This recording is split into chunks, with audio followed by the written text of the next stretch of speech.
Come on in the building. Come on in the building. Y'all already know what time it is.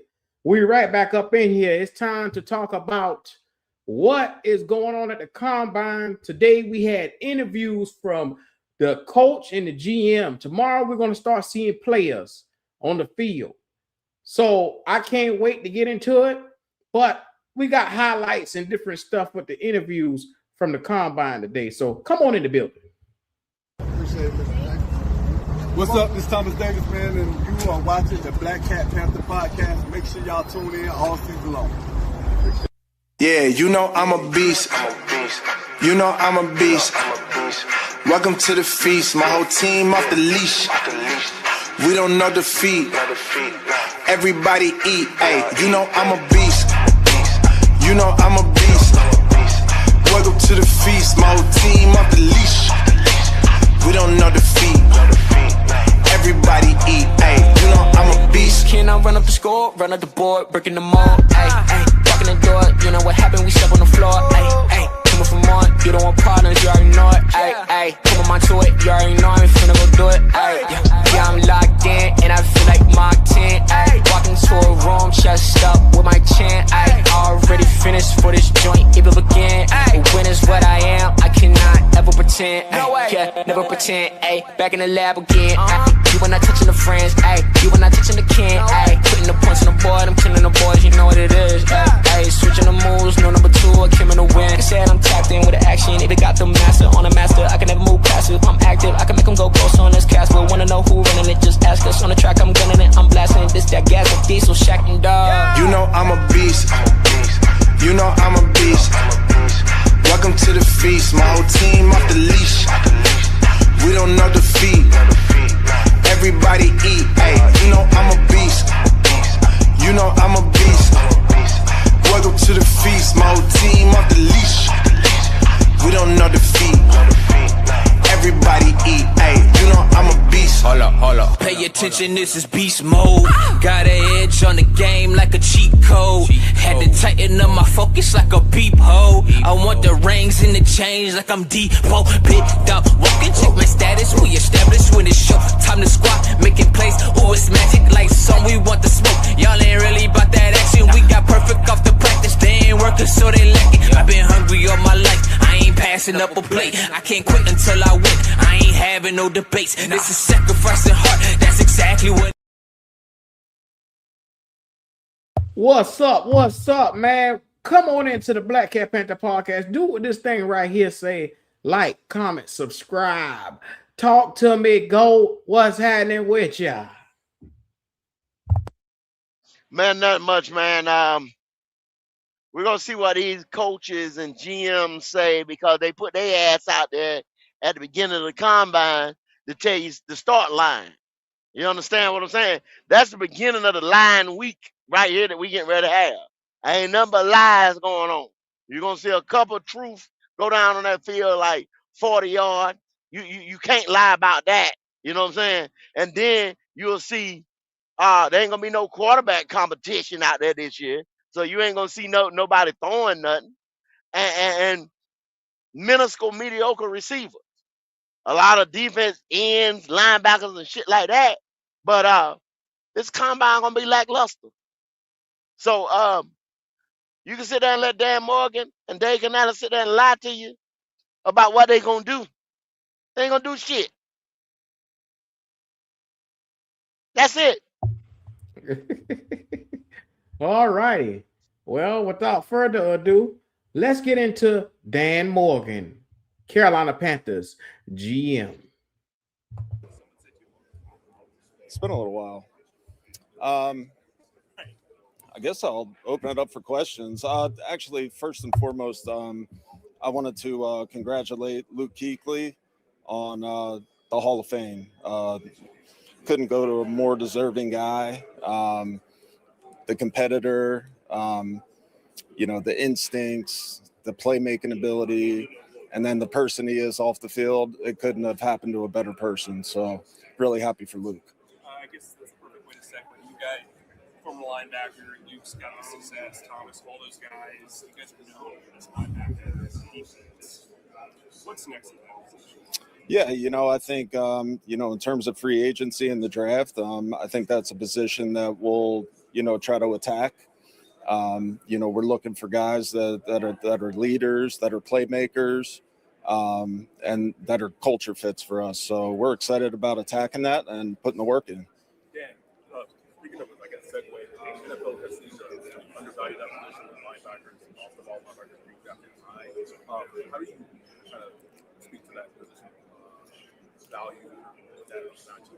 Yeah, I mean, I think the linebacker position is super valuable. I mean, that's the guy that's standing in front of your huddle every single play. The D line's looking at him, the DBs are looking at him, and they're looking at him for leadership. So I think that position right there is super valuable, and it's one that I think everybody should really value high. How is NIL impacting the big? So how the fuck is it so valuable, but you won't draft at that motherfucker position with your stupid ass? And then you see what he just said, culture fits. You understand? They always talk about culture fits. Falling in So line, a punk they motherfucker. always want this Mr. Nice Guy. That's why we end up getting a quarterback.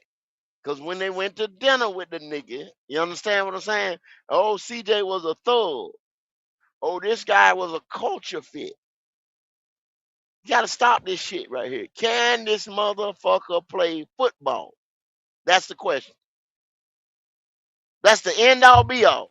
Yes, Can sir. he play football? Yes, sir. Let's get back to it. Late round draft picks, and do you see it as a positive or potentially negative? I don't really look at the NIL as a bad thing. I think the NIL is actually somewhat of a good thing because it gives us a little bit of a snapshot of a guy, what he's like with money. So from my perspective, it's good to kind of see, like, what did he do with this money? Did he spend it recklessly? Did he go out and, get in trouble with it? So it tells you a lot about somebody. So if anything, I think it's really valuable for us.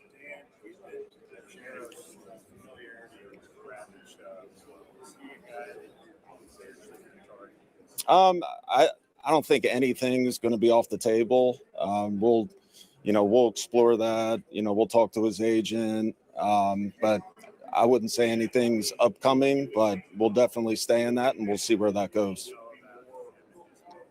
Know a lot about him. Obviously, when guys get cut, I watch every guy that gets cut. So do the pro scouts. They do a great job as well. So still playing at a really good level. Has had a lot of sack production throughout his career. Just a really good player. And, that's something that we'll stay in and we'll explore.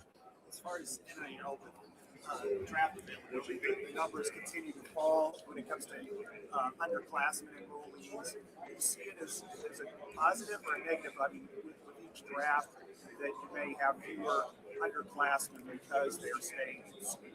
Yeah, I mean, that's one of the negatives. There's some guys this year that I watched that I wish would have came out, but there's also some that came out. So I think, our job is to just evaluate who's available and go from there. So, we're excited about this draft class, and, there's some really good underclassmen. There's some good, seniors. So I don't really think it matters too much. We just got to evaluate who's at our disposal. Yeah. How did that go? What's the timeline? And how did that change the way you're approaching this offseason? First of all, the surgery went really well.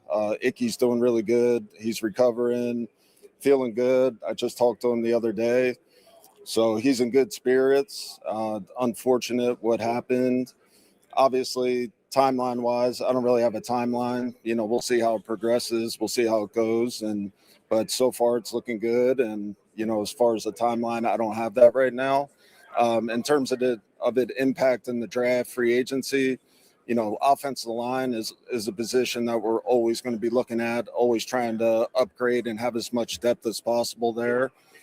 So we're just, going to attack that like we usually do. Dan, you understand, talking with you, Yeah. this I mean, I don't know that. I think our trainers have done a really good job with him so far. He is making progress. I don't have a timeline on it. I really don't.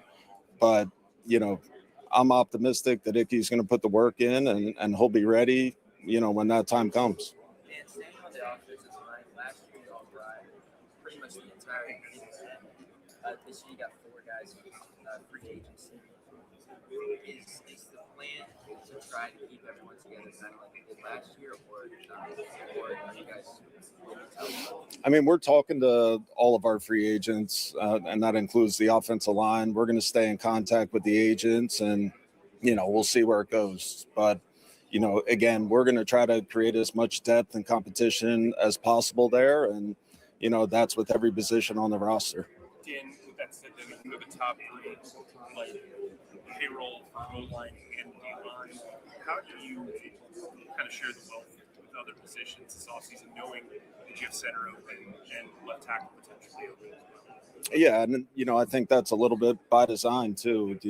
When I took over this job, the number one thing I wanted to do is make us strong on both sides of the ball, and that's never going to change as long as I'm the GM here. So, what was the second part of your question? Just how do you kind of spread the wealth out, in free agency spending wise, when you have such a high payroll for both offensive and defensive? Yeah, I mean, we have cap room. There's different ways to create more cap room if we see fit.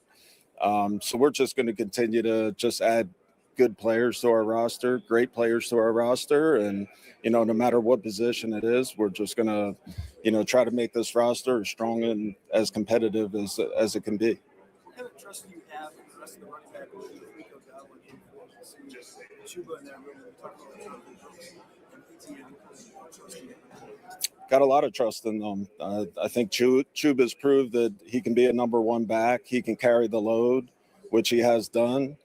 In terms of Jonathan Brooks coming back, we're excited about that. His rehab, he's doing a great job with that, making a lot of progress. So we feel good about him. We're happy for him. We're optimistic for him. And then Trevor Etienne, who we drafted last year, we're really excited about him. We think he's got a bright future. And I think he's going to be one of those rising stars in this league. So we feel good about the room. But again, that doesn't mean we won't add to that room, whether in free agency, re-signing people, or in the draft. So we're just going to attack every position.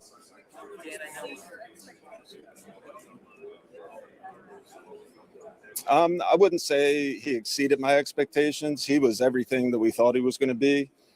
Just a big, talented receiver that can run the route tree. He's got great hands. He's got run after catch. So he definitely was everything we thought he was. And, just like everybody, he's going to improve. He's going to get better. The more experience he gets in our scheme, the more continuity he creates with Bryce. So he's just going to keep getting better and better. And I think the future is bright for him and for our team. Who's that? Yeah.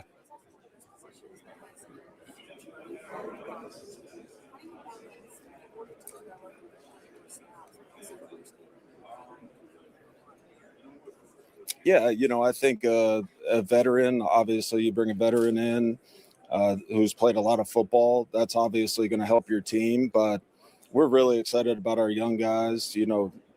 Scorton and Princely, we drafted them for a reason. We drafted them high for a reason. We think they're super talented guys that can be impact players in this league, and they're going to keep developing. They're going to keep getting better. And again, I think the future is really, really bright for those 2 guys, and they're going to help us out a lot. John Schneider gave you a lot of credit for your recommendation. What do you see there? And does he owe you a couple of years or something? How do you settle that for you? No, just helping a friend out. I think, John asked me about him, and obviously I gave him a really good recommendation. Mike's a great guy, great coach, and just really happy for them.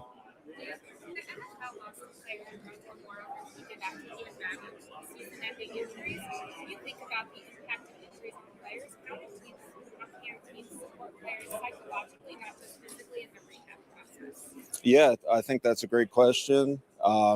first off, condolences go out to him and his family, friends, loved ones. It's just super tragic. And me being a former player, I'm always trying to help our players out and guide them. I know what they're going through on a day-to-day basis. I went through that myself. I went through a lot of injuries as a player. It's not easy. You feel alone at times. You feel like, people kind of abandon you a little bit. But at the same time, that's the advantage I have being the GM of the Panthers, to where I can help these guys out. I understand what they're going through. I'm here for them.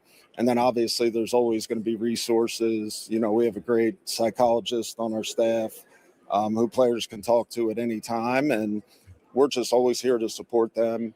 They know we're here for them, and that'll never change. What's that? Yeah, I think with Rico, obviously I love Rico, great guy, great player, had a great year for us this year. I think, in terms of he's earned the ability to go out there and see what's out there for him. There's always the potential that he could come back. The door's open for that, and, we'll see what happens. I don't think so. I think, it's a case-by-case basis thing. I think Javonte's separate from Rico. It's a pretty deep free agent running back class. So we'll see what happens. And, again, I wish the best for Rico, if he does go out and find something, find a big deal. But there is always that potential. Maybe we could bring him back. Anything else?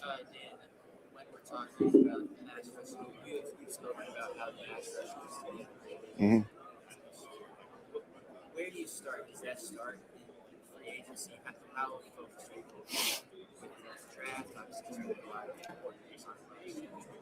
Is that a position that is going after? Just kind of speak on that. Yeah, I don't think you can have too many really good pass rushers. So, the combination of free agency, the combination of draft, there's some good players in both that we're excited about. So we'll see how it shakes out. We're obviously evaluating them. We're putting the work in, and, we'll see what happens. Is there a concept of you want to bring in veteran presence to Yeah, I mean, there's the potential for that. Obviously, I don't have a crystal ball, and, you never know who you're going to sign or who may want to come here, but all options are on the table right now. I think it's a good point to bring a vet in. That can never hurt, but at the same time, you can't go chase guys either. And then finally, can you give us an update on Pat Jones? Yeah, he's doing good. He's fully cleared. He'll be ready to go next year, and yeah, he's doing great. He did a great job in rehab, putting the work in and getting himself back, and he looks great, and we're excited to get him back. You've now done this 3 times as a GM. How is this different for you now than it was first, second time you did it? I think like the first time you do it, everything's new, right? So everybody's in your face at the podium. It's kind of overwhelming a little bit. So I think like the longer you're in it, the more you get used to it, the more you get comfortable, and you start, just kind of settling into the position. So yeah, I think, I'm always going to be trying to learn, always trying to get better with everything I do, with processes, with evaluations, just always trying to get better, always trying to help my staff and, and them doing to me likewise. So just kind of being that servant leader. Dan, last year you basically got subtracted out of a spot during training camp because you guys put Jonathan Brooks on the season. Yeah. Up list, there's some confusion there. Have you talked to the league at all about that whole procedural element? You basically you had 89 guys. Yeah, I actually did bring that up. We're still working through all that type of stuff, but that is something I brought up. Having 89 guys when you're going to put a guy down on IR. So I think, from a player safety and, just keeping guys healthy, I think it would be a good idea to definitely change that. Do you think you'll propose shows that potentially is able to change? Yeah, I think it's definitely the potential of that. And you just drafted two young pass rushers last year, second, third round. Is there anybody your level, or what do you see that? Yeah, I think it's a really good group of edge rushers. First round, second round, third round. I think it's a pretty deep edge class that we're excited about. And again, if the possibility of one of those guys is there at our picks, we'll definitely consider it. But again, we're always going to draft best available players. So if that's the best available, You better read between the line of what he just said there by edge rusher. So you can count edge rusher out right there. You can count that shit out. He looked in the camera. He said directly, when it comes to edge, there are always going to be some good edge rushers. But he said we're going to take the best player available. Yeah. He ain't looking at no goddamn edge rusher.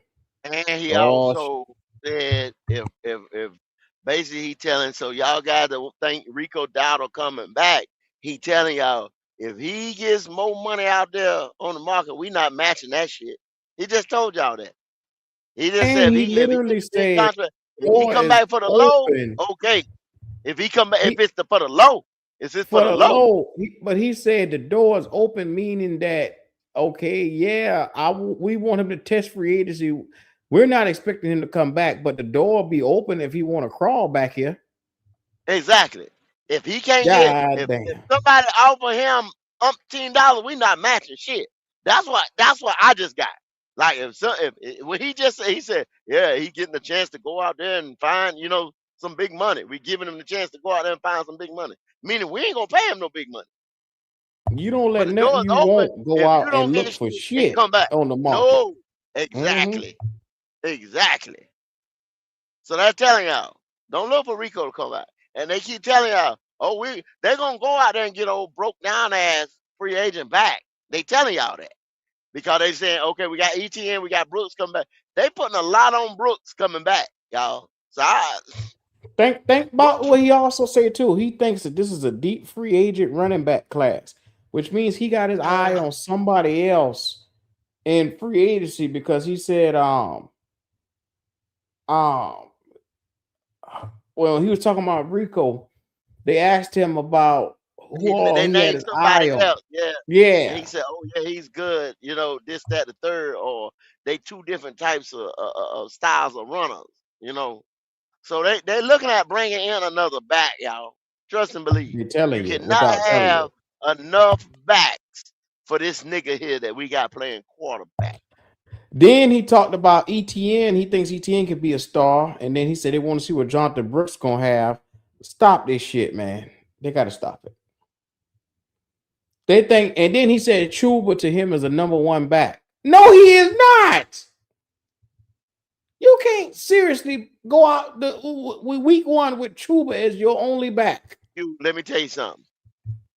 The reason why a lot of these offenses do not work, y'all, that have all these motherfucking stars on it, because I keep telling y'all, it's only one ball. It's only one ball. One ball. You don't see, the motherfucker who won, was they weapons all over the field? The motherfuckers who just put the Super Bowl trophy in the air. Was there weapons all over the field? And then there was a quarterback that didn't turn over the ball. That was the recipe to winning. And run game. Stigma was your intermediate and nigga that could get over the top. You got a tight end. You had a running back. You know what I'm saying? And the one ball that was spread out. The offensive line moved the ball when they needed to.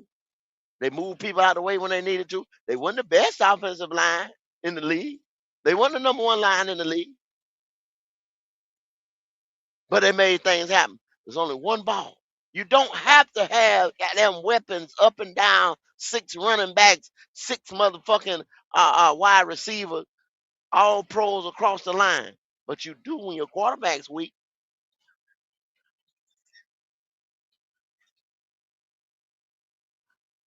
Let me tell you something. You could see at different times Chuba did not have the same gear that Rico Dotto had. So Not this at is what all. I'm telling you. You could look at this guy and tell that he was a complimentary back. There were some games where Rico Dowdle was just brilliant in the way that he ran through the tackles. You've never seen Chuba and on any level be that sideline to sideline lateral, like the way he moved through tackles was beautiful. Mhm. He's on a whole And nother level then from Chuba. it was points out at you when they tried to have a dual back system, and they was like, "Damn, we just paid this guy here, and this guy ain't gonna be here next year. So we got to get this guy involved. He back healthy, and we got to get this guy involved." They took the motherfucking number one back from this guy, the feature back position. They took that shit. When he came back off the injury, he had to work his way back in. So that tells you right there, anybody else comes in, this motherfucker beats you out, injured or not. Not just shitting on Chuba or anything like that, but bruh, I don't know why y'all paid him. Then I told motherfuckers that in the first place. You can get a running back. Everybody else running back by committee. Walker in Seattle was a dynamic back. And what they do to him? Hey nigga, bye. Because old Let's buddy get got hurt. mm-hmm. Let's finish, see what he taking us with this shit, right? Before we go to Okay. Dave. We got literally less than 20 seconds left on this video. Player, then so be it. Thanks, Dan.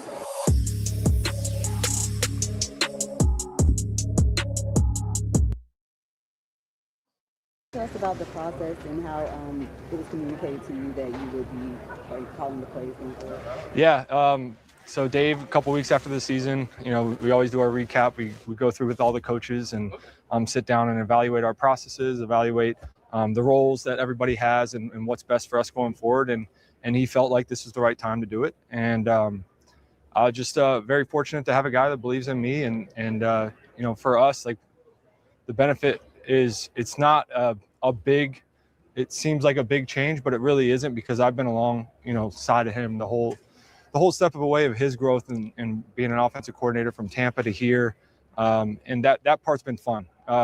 Pinging ideas off each other, learning from his experiences. So when he brought that up to me, I'm honored, I'm flattered. And it's obviously from a personal standpoint, it's something that I've always wanted to do as well.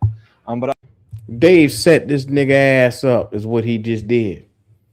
I don't take this shit no other way, go. He just told you. He just told you. Ain't gonna be no change. We the same motherfucker. We the same motherfucker. Ain't gonna be no change. We've been lock and step with each other the whole goddamn time. My playbook, his playbook. There ain't no difference. He just told you, dumb nigga. Walking. He's been there every step of the way. He say from Tampa to now with Dave Canales. So anybody think you're gonna get different plays, you a damn fool. He just told you. Yeah. Another Dave golden playbook, nigga. The golden playbook getting ready to drop out of hell. Thomas it's the Brown. same motherfucker. Rinse and repeat. Rinse and repeat. You damn right, Logic. Oh my God. Oh yeah. This gonna be good. Same fucking movie, bro. Here we go. I also recognize that it was hard for him. Like, it was something that he gave up. He enjoyed it too. And I know he enjoyed it because I was right there in his hip watching him enjoy every minute of it. So it don't sound like Canales wanted to give up the play call and they was forced. You hear what he said? Yeah. You heard what he said? That was not Canales' plan to give that up. I know he enjoyed it. I was right there on his hip. Lock and step on his hip. I'll be damned. There go the baby. The goddamn baby. The baby. Break the shit down on what the motherfucker saying. On his hip. Yeah. The baby. Yeah. His boy. Oh yeah. Mini. He didn't give it away willingly. They took it. There go Mini. They took it. They thought he would be better to call the play. Dr. Evil. I'll be damned. Next. Let's play. Just I have a lot of gratitude for him. I know I'm kind of going off and giving the full spiel, but just a lot of gratitude for him and trusting in me, continuing to invest in me, and we both believe this is the right thing going forward to propel our offense forward, and for him to focus on the full team, and I'm excited to watch all that on. Oh shit! So they feel like for the offense to go forward, they felt like he should take the play calling and he should focus more on the whole team. Oh shit! They feel like Canales duties. ain't had enough focus on the team. Canales about to get the fuck out the door. They're not bringing a replacement for this Didn't nigga. I told y'all this month. What did I tell y'all? I said this nigga probably ain't never been in no defensive meeting room. I told y'all that. I told y'all that. Yeah. Wow. We ain't even a minute and 23 seconds in, and Brad Idzik already got his teeth showing out, hanging out a fucking mouth, happy as hell. You know what?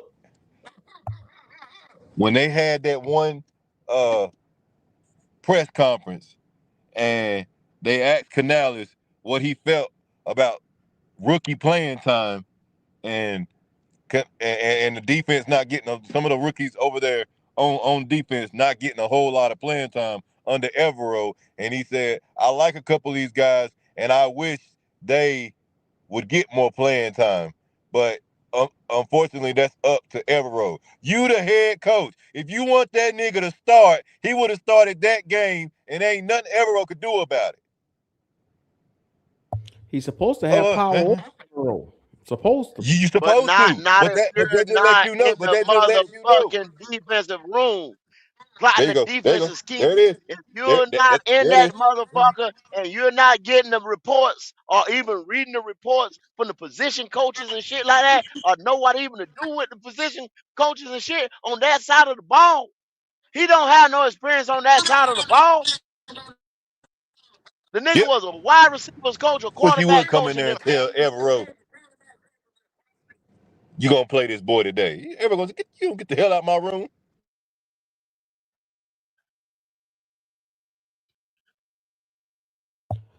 Lord have mercy. This about to be good. Let's let Brad Idzik finish. You did get to call the place once in a preseason game. I know it's a little different, but what did you learn from that experience? Like, what were your major takeaways afterwards? Like, okay, fix this before next time. So the last couple of years, multiple preseason games, the 40-second clock is real. That thing goes fast, and once you put a personnel out, me and Daryl Bevel were laughing about it today. Once you put the personnel out there, there's no time. He too goddamn green his own self. Look at how happy this motherfucker is. Shut up. We getting ready to play a #1 schedule, and we getting ready to put a greenhorn out this motherfucker. A fucking greenhorn. We about to get our ass chewed, but this ain't even about to be funny. He's so fucking excited. Look, I mean, his teeth hanging out of his fucking mouth. Every word. Yeah. Okay. Imagine this, Q. Your boy don't wear no damn wristband and shit like that. Always got his hand over his goddamn ear pad. This motherfucker right here to that 40-second clock fast. Greener than a motherfucker, right? We already have problems with Canales and them getting to play in. Now you go, you can't win a away game to save your life. The stadium is louder. Okay, I'm done. I just gave y'all that scenario. But fuck this. Fuck it. Yeah. You good over there, louder before I play? Yeah, they say he nervous, Q. How the fuck you nervous and you done had years on being on nigga hip? You should be ready for this opportunity after sitting on the side.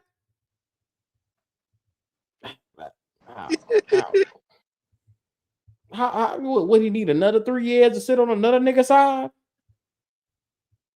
He is not ready. I see why he wasn't getting play calling abilities, because look how fucking happy. You can tell by the interview, this nigga got no clue what the fuck to do. You can tell. Look at his face. He does not strike me as a man with a mission, with a plan, with an understanding.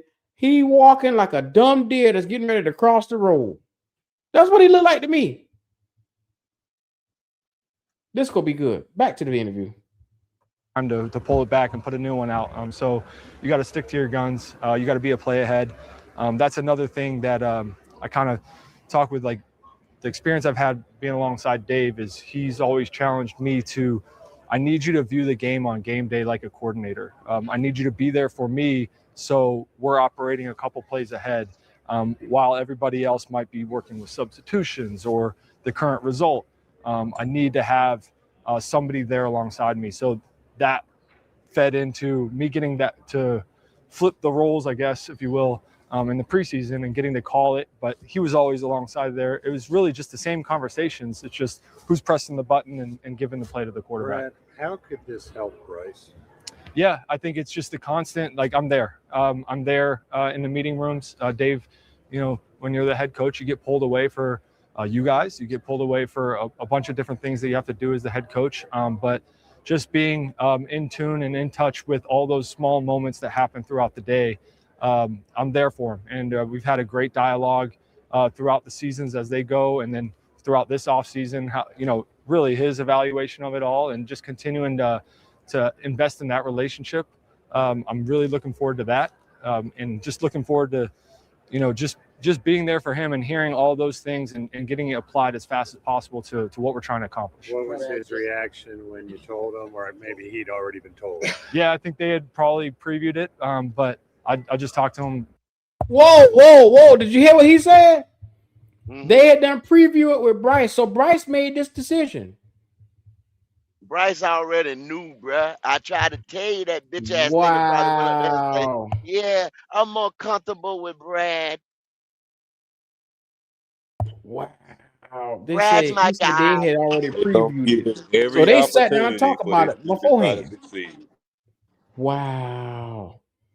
This little nigga is running the franchise, just like I told y'all. What does this do for Bryce? He not running the franchise. They just doing everything they can to have no stones unturned and off the investment. Y'all trying to tell me this shit ain't writing on the wall for seeing that this little boy ain't going no damn well. They're doing everything possible, checking no stone unturned, anything that can make this dude more comfortable, make this dude better, make this guy. You understand what I'm saying? We're going to cater. You about to have a Thomas Brown, Frank Wright issue where the play calling is going to look so bad they're going to be passing this bitch back and forth mid-year. Okay. What happened, Q? Thomas Brown was supposed to be a young guy who was supposed to connect with this guy, right? How did that end up? How did that end up? Hello? The real playbook. Thomas Brown is young and innovative, and Thomas Brown and Bryce is going to connect. How did that end up? Thomas Brown ended up having to give the playbook up right immediately, and then got Brown ended up having to go back to Zillow logic. He had to go back to Zillow. That's the same thing ever happened to this motherfucker right here. Yep. Listen, but that got to your quarterback too. Cause guess what? They're gonna say we did everything, every stone, turned over every leaf, every rock to make sure you had everything you need. There's no excuses. If he don't get it done, he is not safe either, Q. Not just Canales. This boy ain't going nowhere. If you're saying that Bryce Young admitted to say Brad Idzik, he's more comfortable with Brad Idzik, well, they just gave you Brad Idzik. No more excuses. All these niggas is talking about, oh, Canales is holding him back. He got Brad now. Shit gonna look the same, and now what? You ain't gonna have that excuse anymore. So what they're gonna do now is they're gonna fire a motherfucker logic, and then they're gonna say, well, let's go find another coach for Bryce. It's never gonna be on Bryce. I hope you know that. You're not gonna get 3 opportunities. You're not gonna get 3 opportunities on this team to go through 3 different coaches. You're not getting that, Q. Unless this nigga it does so great, and they said we're gonna go. We already got the money on it, so I ain't want to talk to them no more. They promised this boy part of the franchise.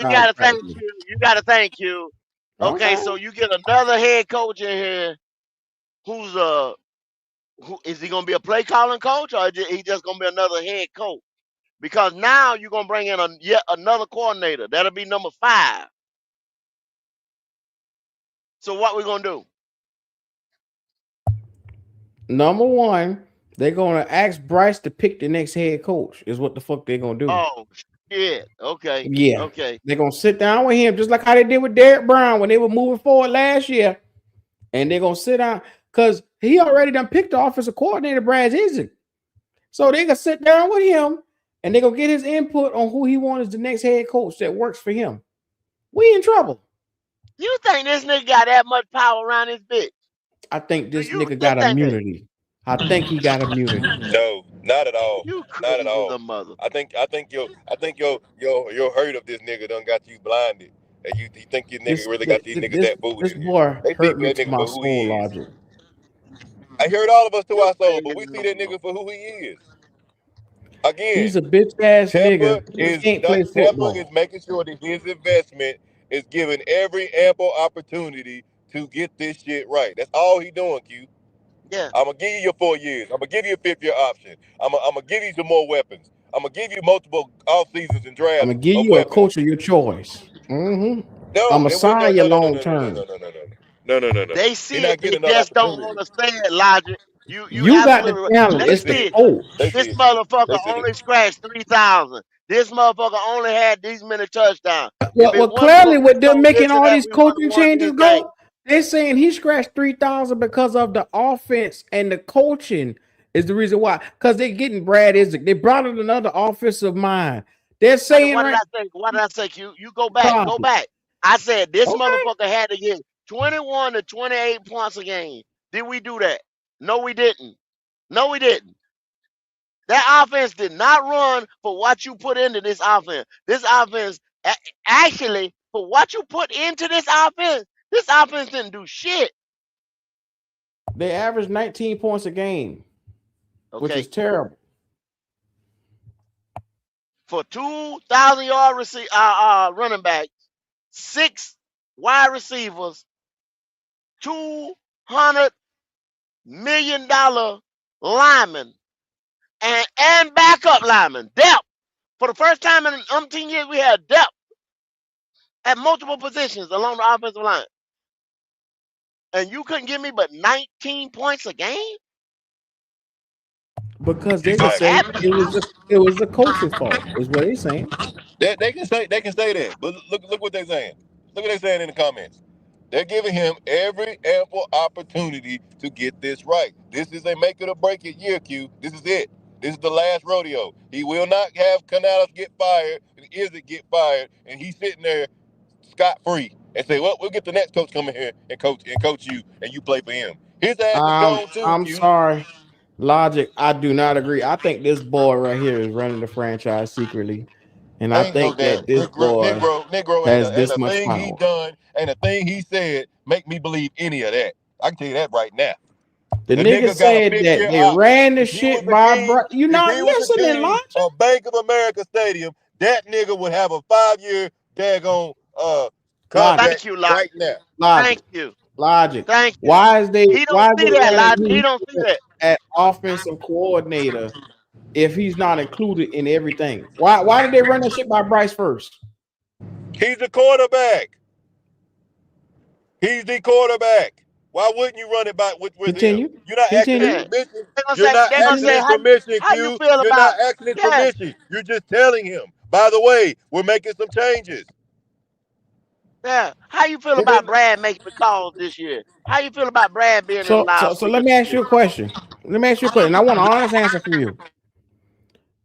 Over there in Cleveland, when Shador got hardball through the door, did they run that by Shador first, or did they just went and got who the fuck they wanted? That's different. The nigga wasn't even starting. They don't ask for All this right. opinion because it wasn't Okay. stable over there. Did we All not right. just see this? Did we not just see this with Josh Allen when they didn't even run nothing by him as the starting quarterback of Buffalo, and he was like, "Damn, I figured they would at least talk to me." Josh Allen had a hand in McDermott getting out that door. He know that. We all know that. Either way, everything's being funneled through those places. Majority of the time, they got open lines of communication. They're not asking his permission for shit. He don't run nothing. What they telling him is, this is about to be the change. We need to let you know so you be prepared for it. Idzik told a whole lot when they asked him, did Bryce know about it? He said they previewed him with it, which means they went to him first. They preview is a word when you use as they honored Bryce enough to run No, it by nigga. him firsthand. They just asked this motherfucker, what do you think about Brad in the speaker versus This Dave little in the speaker? bitch boy. I'm sick of And this like he motherfucker, said, man. I spend more time with him than Dave does. He just said that. Because Dave been pulled here and there as a head coach. And that tells you another little bit too. That Bryce is not poised enough. Bryce got to have babysitting. He got to have a nigga who with you in the meeting room and doing this and doing that, calling plays out. He got to be kowtowed and paddled to.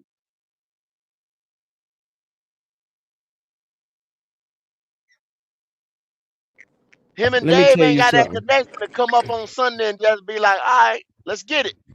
Logic. Did you see Bryce Young face in that Pat McAfee interview?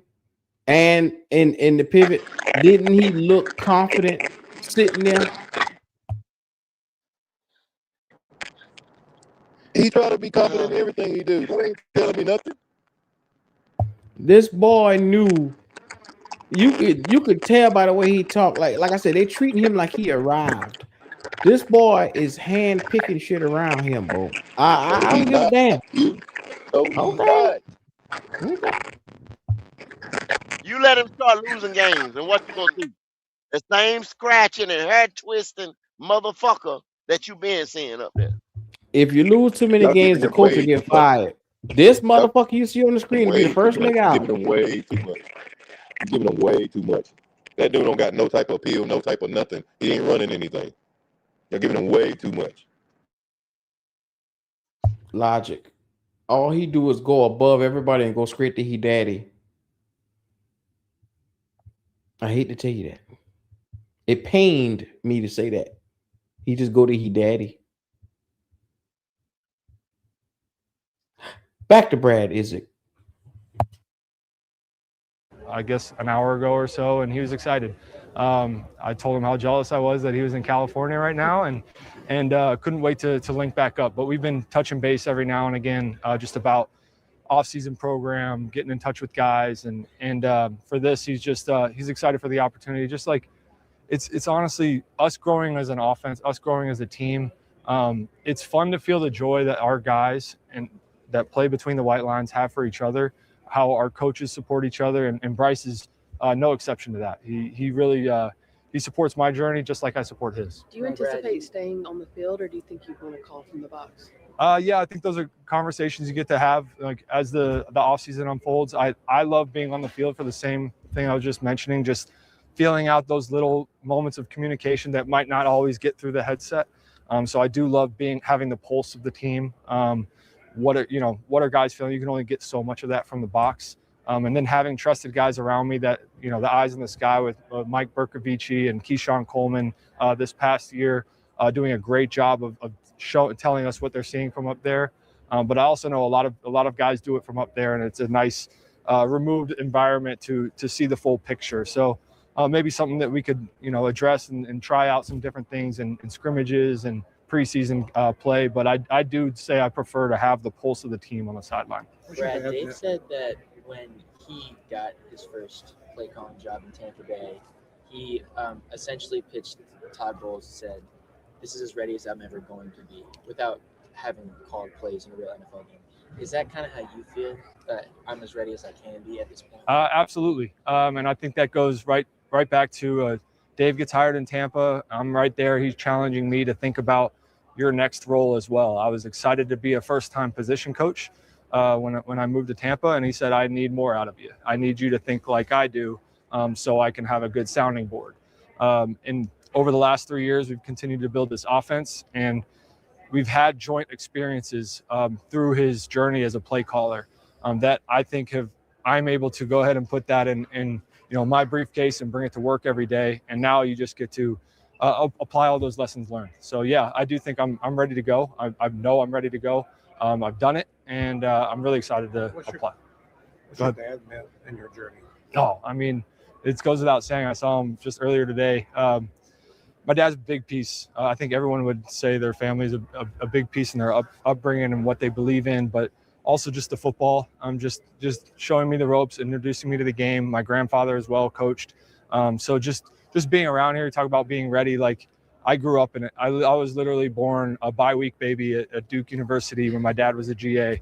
And there's late nights in high school throwing routes with my dad after he's done with work. There's just all that experience kind of culminates for me. And now I get to carve my own journey and I get to share that with him.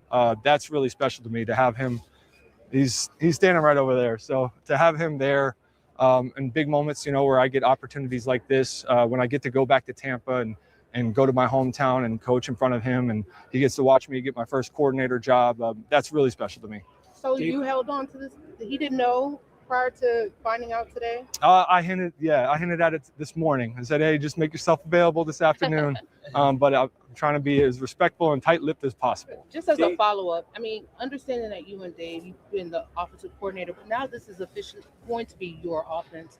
Do you tinker with the playbook at all, or do you leave it as is? We have a great system of terminology that we've really sifted through the last couple of years, me and Dave, and really our whole staff. I got a couple guys back home right now shooting me texts all day about our general section, some of the verbiage, things that we can tighten up. So we have a great support staff of things that we've problem shot a lot of things, and I feel like we're in a really good spot there. As far as the offense itself, it grows every year. So every single year we're trying to apply the offense to who Bryce is, to our O-line, to our skill players. And this is a big piece of it. Being here at the Combine is finding out, okay, what are the other pieces that we're able to add to the puzzle in the draft? And hopefully Dan's able to get us some offensive players. I'm going to fight E for all those offensive slots, so we can go ahead and expand our playbook a little bit more. But I think every year it looks a little bit different. The terminology and all that will be the same, because we have a great foundation to work from, and our quarterback is confident in that. But the offense itself will grow as the team grows. Dave talked about how holistically this will help him. He said he fighting with Dan for spots to get offensive players in the draft. Nigga, you've had 3 drafts in a fucking row where you've gotten the best offensive players. What are we doing at this point? They getting rid of shit Evero is what they gonna do to my fighting E for what have y'all what has E gotten over y'all? Nothing. Oh my God, they're not getting no Nothing. damn defensive players, dog. I told you they're gonna get weapons for this boy. I keep telling you, and you keep telling me, no, they gotta get defensive players. This green behind the ear, wet behind the back ear nigga who ain't got no media training is up here giving away the fucking thing. He telling you. Next time he won't be up there next time. They getting ready to tell him just as soon as he went back to the back, they gonna say, hey, you're running your goddamn mouth too much. Hey man, you can't do that. Yeah, they shouting out his fucking daddy and shit like that. Act like you been there, bruh. Hey man, you can't tell all that. Hey man, the next time shut your damn mouth. Oh my God, we in a nigga ass mess, man. This. Oh my God, Lord, give me the strength. Back to Brad Idzik. Sort of look at the team as a whole. How tough was it on him to have to call plays, have to deal with the referee, have to sort of deal with everything that comes with being a head coach? Yeah, it's a lot, and I just witnessed secondhand. He's got to have the challenge flag, one hand on the challenge flag, one hand on the microphone for Bryce, and then another hand on the call sheet, and then he's got to get the pertinent information from his coaches on both sides of the ball. That's where the last couple of years I've tried to be a good sifter for him of information, of just giving him what he needs from the offensive side, so he can have a clear mind and operate with speed. And again, that 40-second clock is quick. So giving him at the right time, the right piece of information that helps him get the play call in. It's a lot though, and I have a lot of respect for the guys that do it in the head chair. There's a number of them in the league, and I know that there's some sacrifice. Maybe it's sleep, maybe it's time with kids, maybe whatever it is that they make to be able to do that. But Dave's done it gracefully, and I was proud to be, alongside of him to try to do what I could to just help him on the offensive side, keep the information tight. There's 32 play callers in the NFL in the world, right? I mean, you're being very professional right now. Is it exciting? Has it hit you? Like, are you? I'm excited. Yeah. I'm excited. I'm allowed to be excited about this. This is for me, like, again, you get into coaching and I think everyone's like, oh, I want to be a head coach. So one foot in front of the other. Like, my next step was to get a chance to call plays and building something and watching it unfold and being a part of how it unfolds is just the next step for me. And I'm personally just really excited to be even more a part of that process of just watching it unfold on game day, getting my hands dirty with it, getting as close as you can to being a player without being one. And I'm excited to do it with the staff we have. Goes without saying, the support staff that we have in Carolina, the guys, some of them are back home, some of them are here, and the players, the humility they all operate with, it truly is like, it's not just a personal accomplishment for me, but it's just another step forward on how we're going to operate going forward and making this thing even better. But honestly, didn't you think honestly that you were going to have to go somewhere else to play calls, knowing how much Dave loved it?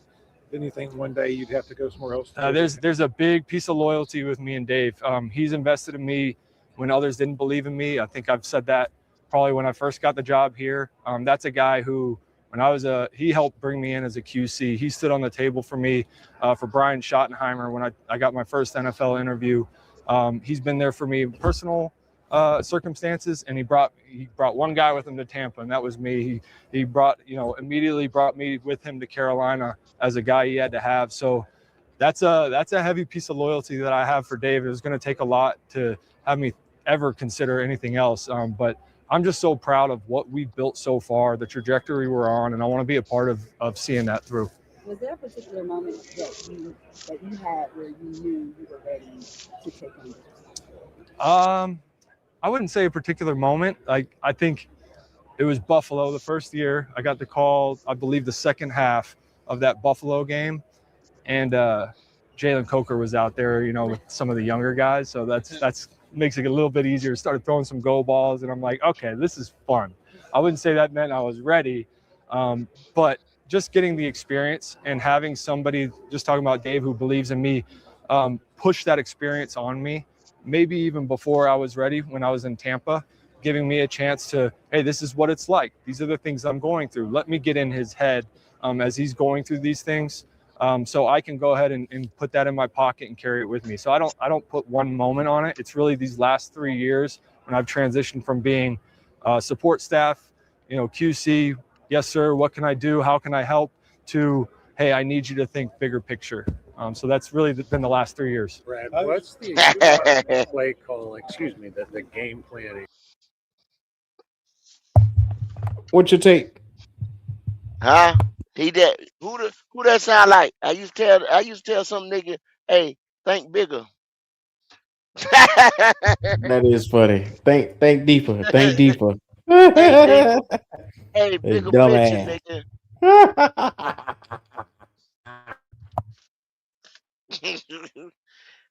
That's what Canales been telling this nigga. Hey, that nigga just told y'all, I ain't going no goddamn well. I love things. Now you talking about somebody daddy, he just told y'all. Ain't no goddamn way I'm leaving Dave. We can finish it off. It's like a minute or two left. Process going to look like involving you, assuming Bevel at some level, and maybe Dave still having a hand in it? Yeah, it'll be very similar. I think all of our coaches would acknowledge that this is our process is not a closed door operation where it's projected onto our staff. I ask all of our staff to get their hands dirty in it. They all have areas in which they are the focal person for. Go. You hear what he just say? So I'm gonna ask you one question. When Frank Wright came in and they had this Avengers, what's the first thing you said when you heard we had Frank Wright, Thomas Brown, Dom Capers, Jim Caldwell, all these goddamn coaches up in here, and everybody giving their input. What's the first thing you Too many said? chiefs. Too many chiefs. You said too many cooks in the kitchen trying to stir in one pot. Too many chiefs. Not enough goddamn. God damn. No Indians. You hear what he just say? Bevel, him, Canales, Okay. all gonna be giving Okay. input. Okay. Mm-hmm. See that tell you right there. See Daryl Bevel. They go see. They gonna say, well, give it to Daryl, but don't embarrass that boy there. You know what I'm saying? Don't take it from him like a kid in a candy store. You know what I'm saying? They gonna probably say Daryl's got a little bit more experience, and they gonna be doing dual OC job or some shit like that. Now what? It's gonna be some shit, bro. You got a Let nigga me ask ass you a man. question, Go. Let me ask you a question, because Bevel is here for a reason. Bevel has Uh-huh. been installed as what we like to call the mold, the rat, whatever you want to call this shit right here. Okay. Who will he be replacing at some point in time in this season? Will it be the offensive coordinator, Brad Idzik, or will it be your head coach? He'll be filling in as interim. Okay. If you, it's gonna happen in sections or whatever or waves. If this shit don't go right and this offense stalls, you just said the offense was giving you averaging 19 points a game. So and Buddy just said ain't gonna be no changes, right? So if there ain't no changes from 19 a game, Q, and there ain't Mm-hmm. no big time whoa getting ready to come, then y'all sitting here debating is the first pick gonna be a defensive piece or offensive piece? So let's just say it's a defensive piece. And let's say the offense don't get no, you know what I'm saying, wild type niggas. You already know you not getting ready to get no damn, like I done told y'all in the last live we had, Pickens was the a mega wide receiver, right? And he signed back with the Cowboys. So you ain't getting ready to get no game changer. And you got the same play caller. What the needle moving at? I asked that question again. So now the offense instead of giving you the 19 and you playing a number one schedule. So guess what they getting ready to do? They're gonna make a mid-season change. Where they gonna say Daryl and Idzik is gonna be dual play callers or whatever. I just told y'all, Bryce sit there with no wristband on. Can't hardly get the play call now coming from one nigga. Now you gonna have three motherfuckers in this nigga ear? Three? Canales, Bevel, and Idzik? You getting ready to have a damn mess. You getting ready to have a damn mess. Look at here, Go. I'm gonna play this. You want me to play this last Canales, or you want me to open up the link? Nah, we can play that last Canales. I ain't got shit to do. All right, hold on. Go for you. You've done this 3 times now as a head coach. How are you different today than you were 3 years ago walking in as a rookie? And where do you think you are kind of in that spectrum of learning this job? I guess the first thing I could say is just learning who we are as an organization, learning our players, learning our staff members, and where we're headed, culturally and philosophically. We, Dan, myself, and Brant, just connecting with each other and understanding what we want out of this process, what we want out of our own team and where we're headed. So having that makes all the difference, of course, as you can imagine, coming in here the first time and saying, okay, this is what I would like to be, we're closer to that now. And while every year we have to restart and say, okay, we got to recreate what we believe in again with this new group. Even some of the names are the same. They will all be different in different times in their lives, different personal dynamics happening, contract, different situations like that. So all those things have a way of shifting people's perspectives, and it's our job to reconnect with all those people so we can move forward. Dave, do you anticipate Icky What's that? Are you expecting Icky to miss even the bulk of the season? I don't know that really, and with the patella tendon injury, there's a timeline for when you're cleared to work on the field, and then you just have to take it from there. So we're gonna just hit that date first. Icky's been there every day, grinding, working hard with our staff to get the strength, get the range of motion, and all those things back, and we'll take it, as it comes. Hey, go. Yeah. You notice something about Dave attitude? He don't look so goddamn chipper. No goddamn more now, do we? All that happy-go-lucky shit. That happy-go-lucky motherfucker ain't no more. Yeah. I just thought I'd point that out. Back to the video. Yeah. So you said you came in as your first year head coach, Dan Morgan, first year GM. Can you just talk about how the trust between you two has grown, with the benching of Bryce, that was a hard decision. Everybody expected you to go to defense, and you drafted, Tedero and McMillan, that paid off dividends. Can you just talk about how that relationship has grown and how you guys have grown together? Just our commitment to creating relationship, the two of us, and any of these conversations I have to include Brant, because this is a group where, from a day-to-day standpoint, we talk a lot. We're on the phone together. We're sitting in an office. We're hashing things out, talking about where we're heading, talking about right now, and just making sure that we're connected on that level allows us to make decisions quicker because we understand what we're after and the types of players that we're looking for, who our current roster is and what their next steps are, putting a staff together, all those things.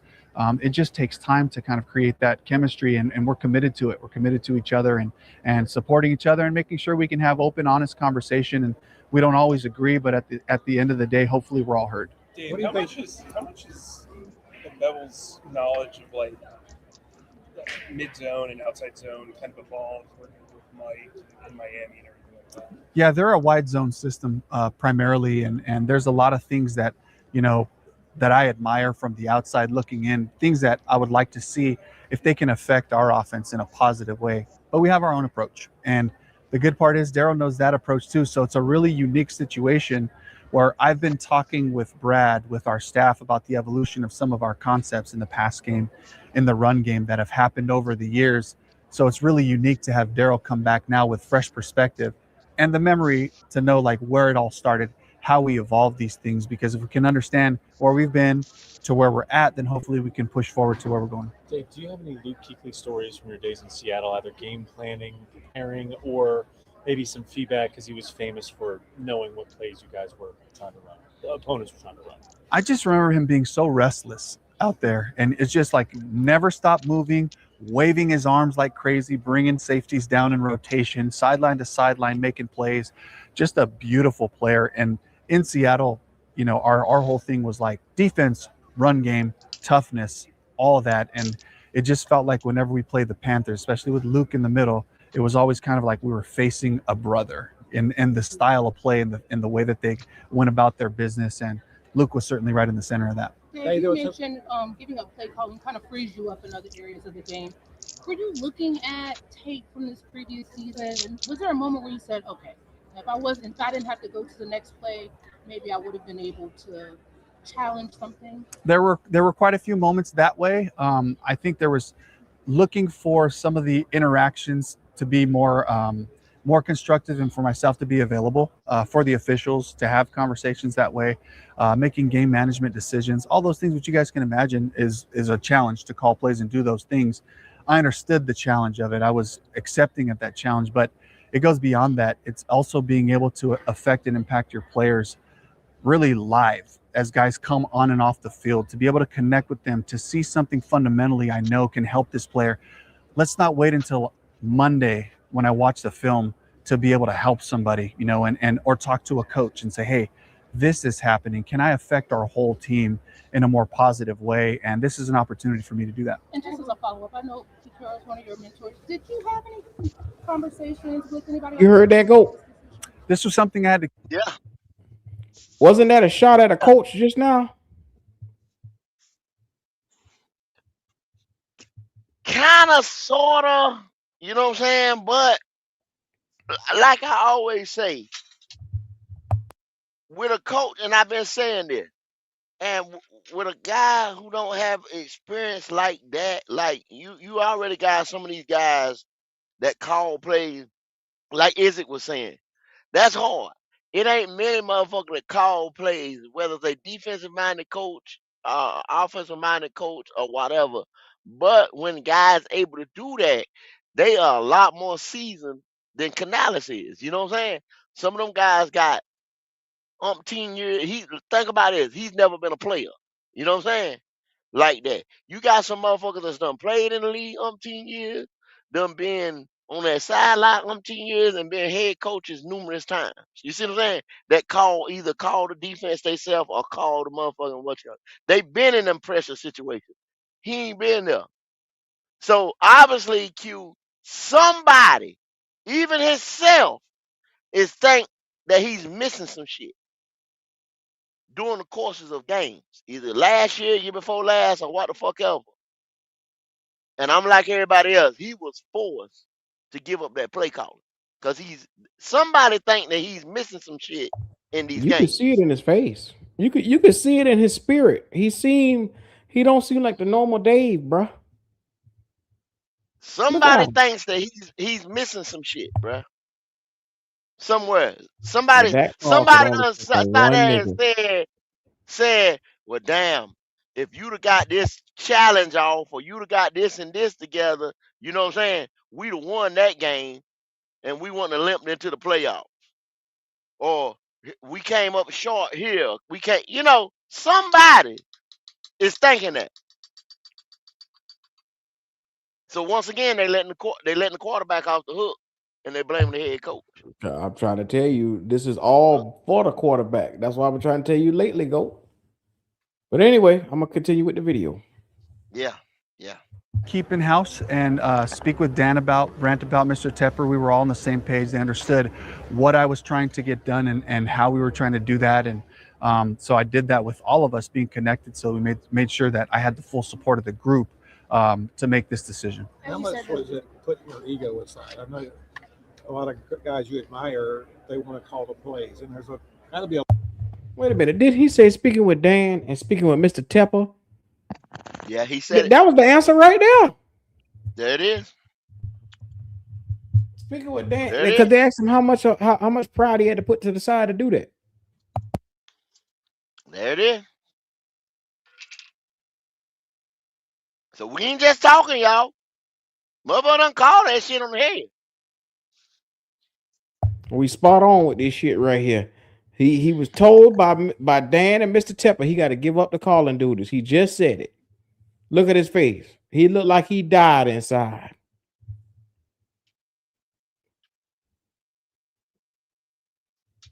Level of ego in wanting to do that. So how much was that involved? It was a big part of it. And just thinking about wanting to make sure I'm doing the right thing for the team first and foremost. And that's always where I'm going to default. With any of the big decisions that happen for the Panthers football team that I'm in charge of, it's going to be about putting our players in the best position to be successful. And as I watch that, I see an opportunity for two things to grow. For Brad to be able to affect the offense in a positive way, and for myself to be able to affect the whole thing in that way. But it certainly was something that I looked at and look around at the coaches that are able to get this done.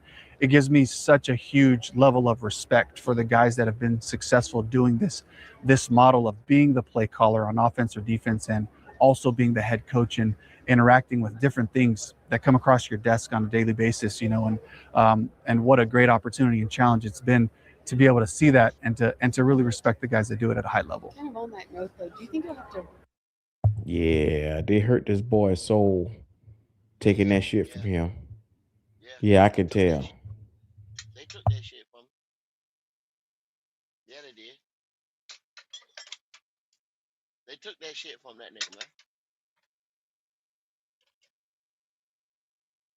Yeah, they Caution yourself during games when going over there and being like, hey, what about this? What about that? Or will you give yourself that freedom if something really just stands out to you? We'll see. Dan has been pretty open about wanting to bring in another quarterback. What are you guys looking for in that QB?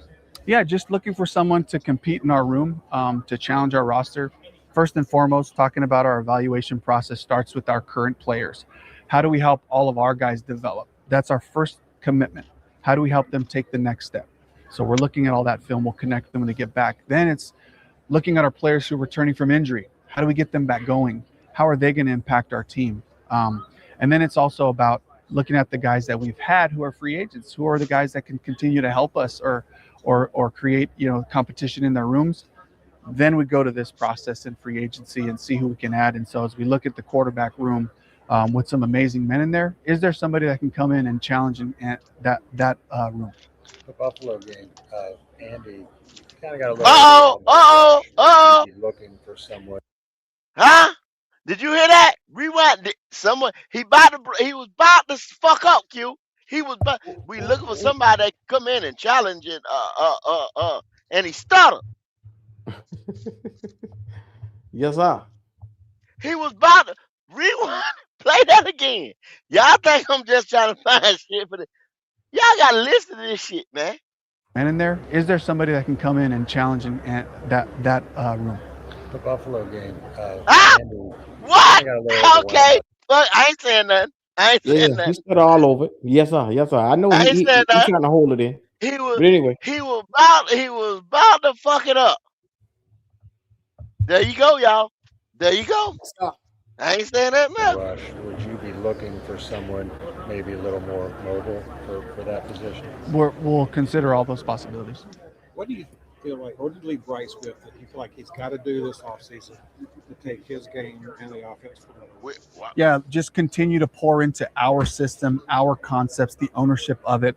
I love the strides we've taken in terms of the operation, how he gets us up there, makes great calls, fixes our protection problems, finding solutions in areas where we've talked about to take advantage of coverages, take advantage of different fronts, for run plays, and just wanting Bryce to continue to grow in the ownership of those things, because there are more opportunities for Bryce to affect the game at the line of scrimmage, and I want to continue to build off of that. Any example in games this year you would say, I wish he'd have done this? No, but I got good examples of, in the playoff game, Bryce getting in a 3-by-1 formation. He saw a particular coverage and got us to an explosive play to Jalen Coker down the field. And it was the study, it was the understanding, it was getting out of the huddle in a timely fashion and being able to seize a moment. I want more moments like that for Bryce, and I believe that's where we're headed. Do you have an example? I know you said there were a lot of them, but maybe one you could point to where you felt like, boy, if I hadn't been with the offense between series, I would have challenged that, or I would have done this, or talked to Ajero about this. I have a lot. I want to stay away from some of those because they may be a little bit sensitive in some areas. But it's not just about specific situations. David Newton, you messy motherfucker. Challenge that, or I There would it have is. done this, or talk to Ajero about this.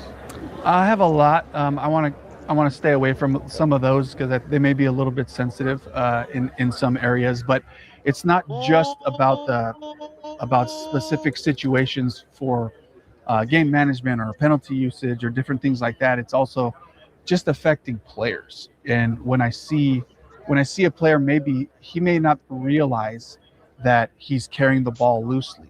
That's something I can go directly over and address as he's coming off the field, where I don't have to go to the next play. I want to be able to affect the culture and the general way we play, our play style, and the things that we always point back to. I want to be able to make sure that that's happening on a play in and play out basis. It seems like this is the last one. This offseason so far has been reflective for you. Did you have an opportunity to kind of bask in the fact that in your second year, the Panthers did win the NFC South and you did have a playoff appearance? It's exciting. The growth is exciting. The building is excited about where we're headed.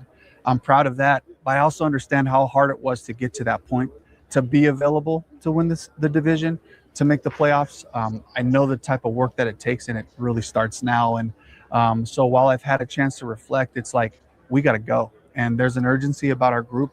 We all understand that we didn't play good enough in that game. And there was an opportunity to win that game, and we didn't seize that. That's something that we can take into this offseason and say, here were those moments. Here's how we improve those things so that we're ready when those opportunities come. So I talked about Bryce being involved in the process. This wasn't me asking Bryce to be involved in the decision. This was a decision made. I wanted him to be a part of on the front end of it instead of hearing from it secondhand. Those are conversations that he and I had. Just keeping him informed, kind of. It's been over the last couple of weeks. We've had a couple of conversations about that. So it's more so just keeping him informed. Absolutely. which I think is really important.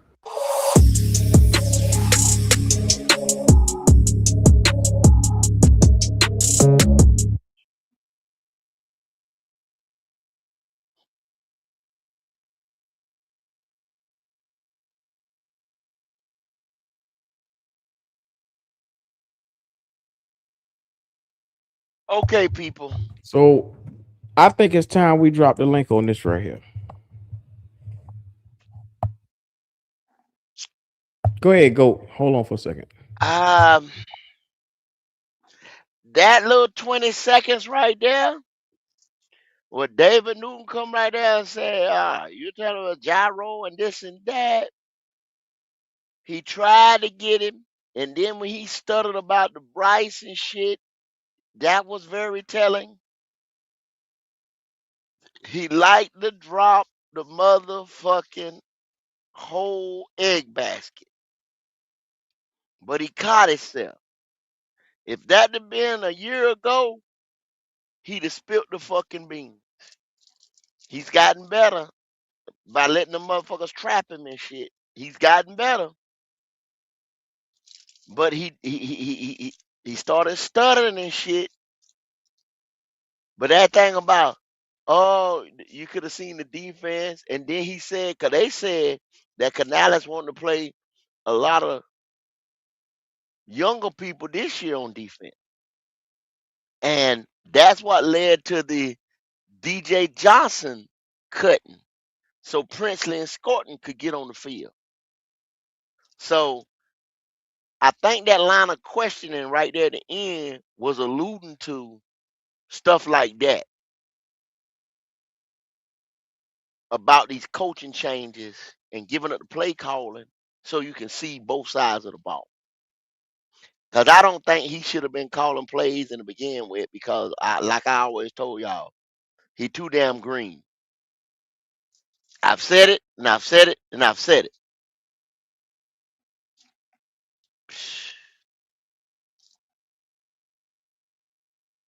I don't know what's going to happen this year. I ain't got nobody crystal ball. But I'm telling y'all this. I think it's going to be a fucking mess. And as everybody start to come up, I want to know how y'all feel. Trail, what What's up, good? boy?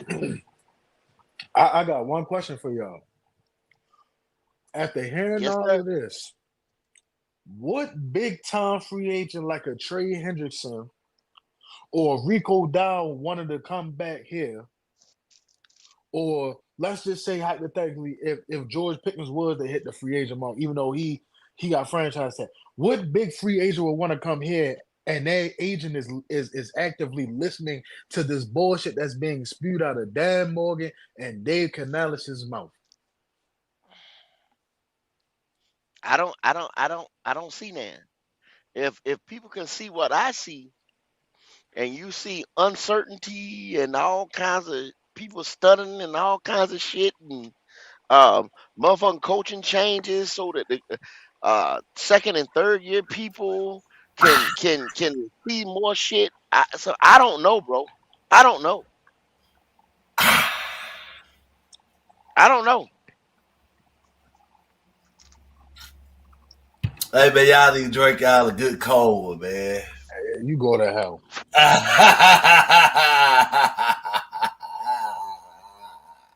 I don't know. Man, didn't they say that he fight with the man so we could get some more weapons? No, he's saying they want to put some more weapons on the offense. Oh, okay. And pretty much they gonna fight with the defense, or they gonna go tell Dan Morgan, "Oh, give me a ride. Let me get this pick. Let me get this pick." That's what he Oh, just said. so hold on. So we just gonna assume here is we're assuming Nah, that we ain't assuming shit. Now we just listen to the motherfuckers talk. So you no, can no, no. I'm hey, saying yeah. so are we saying that the offensive players that we have ain't shit?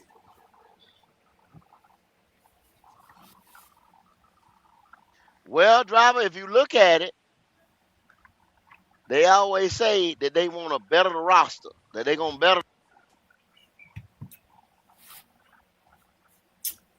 So did I kind of tell y'all that we ain't have enough on the offensive end? No, I allude to that through the regular season.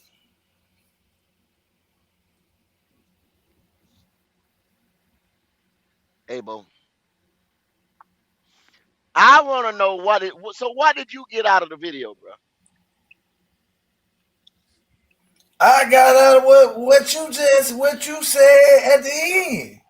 That you knew Canales was green and didn't know shit. And I've been saying the same shit. I didn't say the man didn't know shit. I said the man shouldn't have been calling plays. They could have had an offensive coordinator. But I'm sitting here telling you though. But driver, he just told you. It just told you. He is little mini me. So it's gonna be the same shit. So you don't think it's gonna be the same shit? But we got a nigga who can't call plays, bro. Give it up to another nigga who can't call. So we go blame everything on the quarterback. Or everything. Let's take the quarterback out of the situation. We gonna blame everything on this organization because they decided to hire two green niggas who we knew can't call plays. These niggas ain't no play callers. You know this, Go. I know this. We know this. It's not a fucking secret. Ain't nobody finna sit here and say, argue with me, but like, man, Canales is one of the best play callers in the man, what he done? When, where, and what? So, what y'all want out of this situation? Because you know you ain't getting shit. No good play caller. The head coach should be the defensive coach.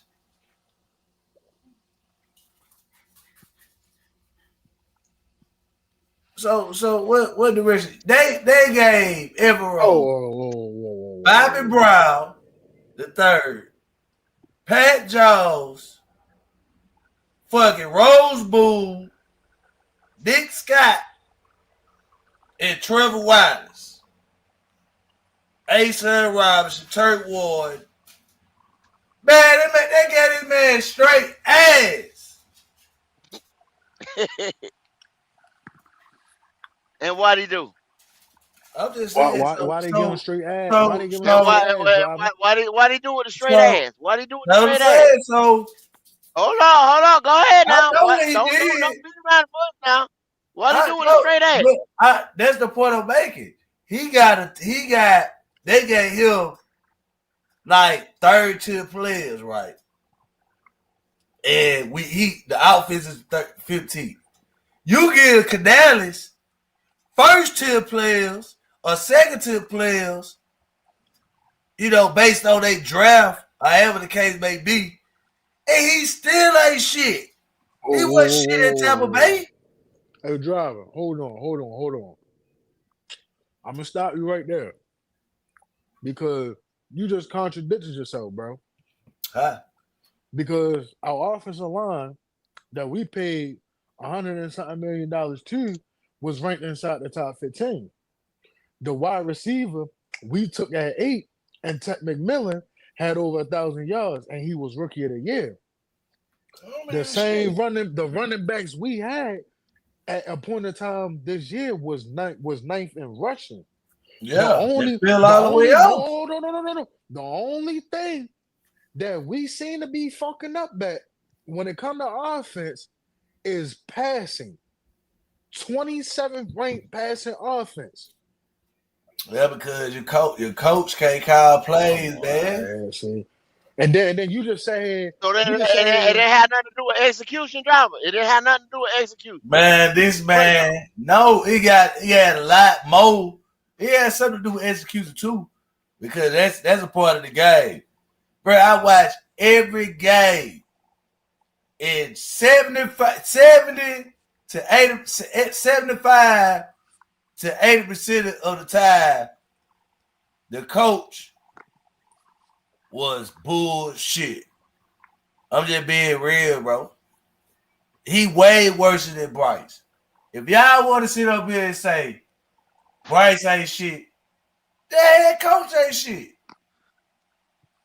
That's why y'all can't beat me in the argument, because I'm watching shit week to week, and I know his play calling is horrible. Nobody never got up on this platform right here and said Canales was one of the best.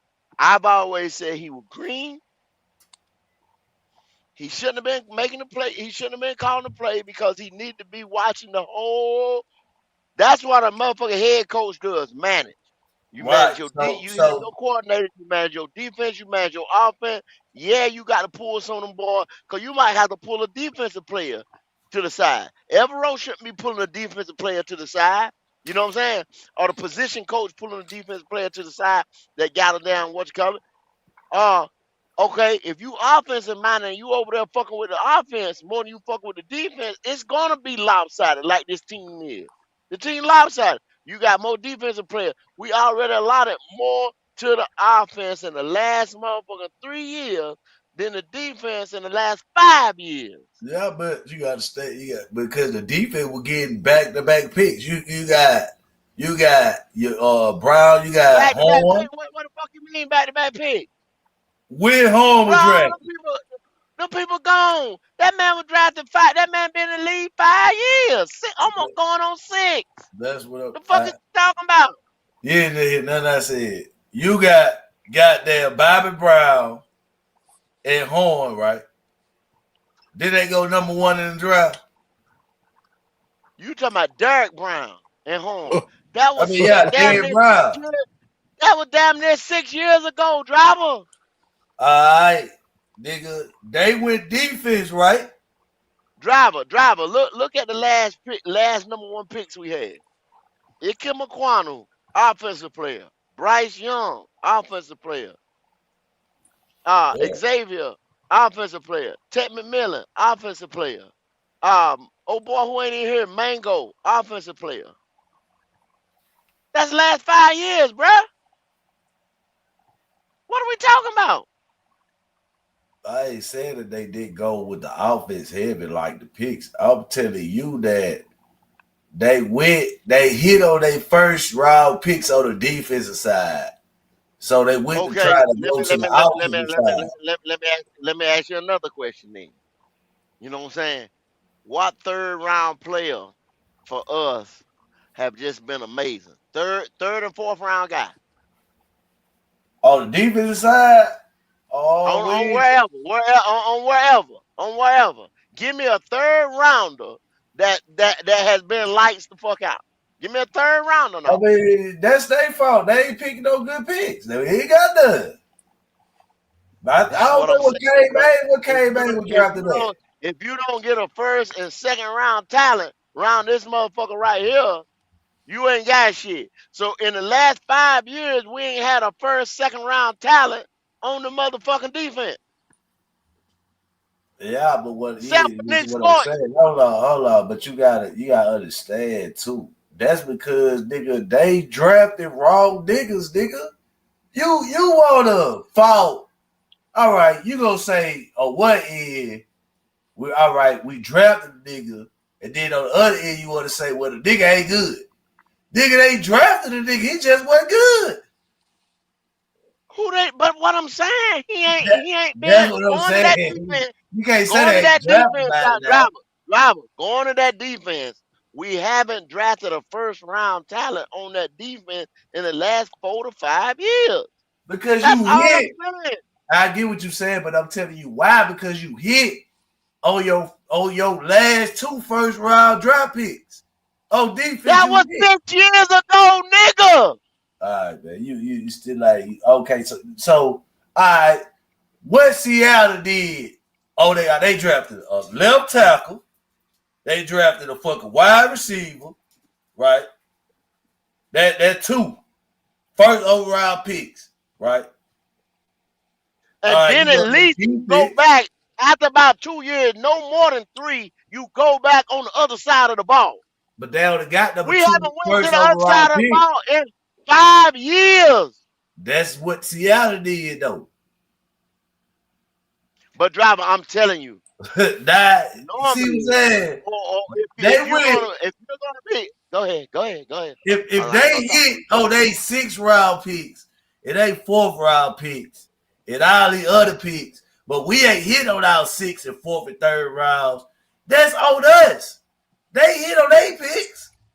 So you want to fault the fucking. All right, you said it's the team fault, the new GM fault, because the previous GM they hit on the draft picks where he had choices to take the 3rd, the 4th, and the 6th round on defense. He didn't hit, right? He had the opportunity to draft. He didn't hit. But all these other teams hit on their fucking picks. But now you want to go back to the first round. No, they don't all the time. Stop that bullshit. You acting like motherfuckers just hitting every round. No, they don't, bro. Okay, San No, they Francisco don't. will hit on some late picks. The Rams be hit on some late picks. Seattle be hit on late picks. Bro, you try to make up excuses for why our organization. You're talking about teams that's already good. A lot of them guys when they play, they not coming out the box playing when they is motherfucking 5th and 6th rounders. Then they get a time to develop a little bit and come in the middle or toward the end of the year after somebody get hurt or something like that when they get an opportunity. They're not asking a 6th round pick to go out there and start day one. Okay, so did DJ Johnson have time to develop? Did who? Did the nigga they cut, right, in the middle of the season, right, 3rd round pick, did he have time to develop? DJ Johnson. Yes, this nigga was here like 4 years. That's the point. You making the point that I'm making. No, I'm not. Because okay, see, you ain't listening. We all know how that boy even got on the team. They sat there and waited now we round need to after know round. how he got on the team. Come on, bro, because they chose a nigga, the wrong nigga, that this nigga liked it, right? He picked his nigga. That's his player. He picked him. Right? See, that's who told you that? Who told you that? Where you get? Cause that's wrong information again. That's wrong. You saying it wrong. That's wrong. I'm asking you, is that Evero player? No, it's not. Driver. That was the only motherfucker left on the board, driver. Go back to the draft. The rest of by the time we got ready, we had to move up because people was picking. There was a run on motherfucking edge rushers. They waited too goddamn late. Nah, Goat, remember, we traded back, Goat. We traded back. Exactly. That was the GM fault. How you trying to say, hold up this guy? Driver, hold up, driver. Do you know how they develop a board? That could have been the last motherfucking nigga on his piece of paper. So now you gonna tell me the last nigga on my piece of paper, I got to be responsible because he was the last nigga on my piece of paper? If I had to pick a 5 and he was the 5th or 6th motherfucker.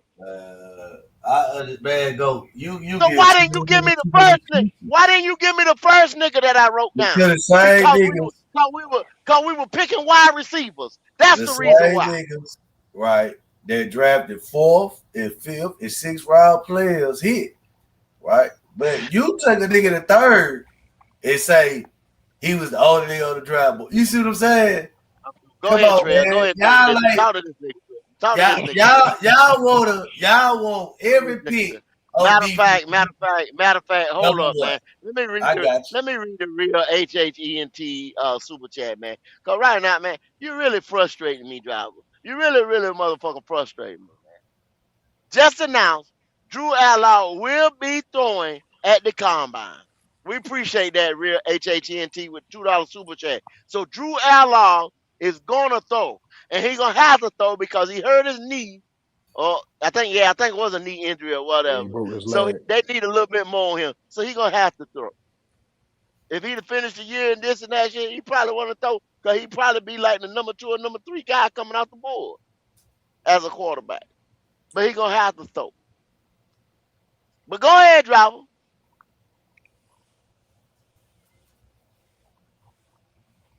Go ahead. Nah, man. Hey, man. Hey. I try to tell you, man. Y'all destroy the team, man. Y'all destroy the team from within, man. It's sad. It's sad, man. You trying to make it seem like we are against picking offense at all. We not against picking offense at all because the defense can make stops all the fuck they want, but you still gotta be able to score more than what the opposing team is giving out. So we not against picking offense. The problem is for the last 3 years since this nigga has been here, we've been picking nothing but offense in the premium positions, and then we've been giving Evero the bullshit, the same ass niggas you was talking about. We sat here and been giving him, expecting him to make chicken salad out of chicken shit.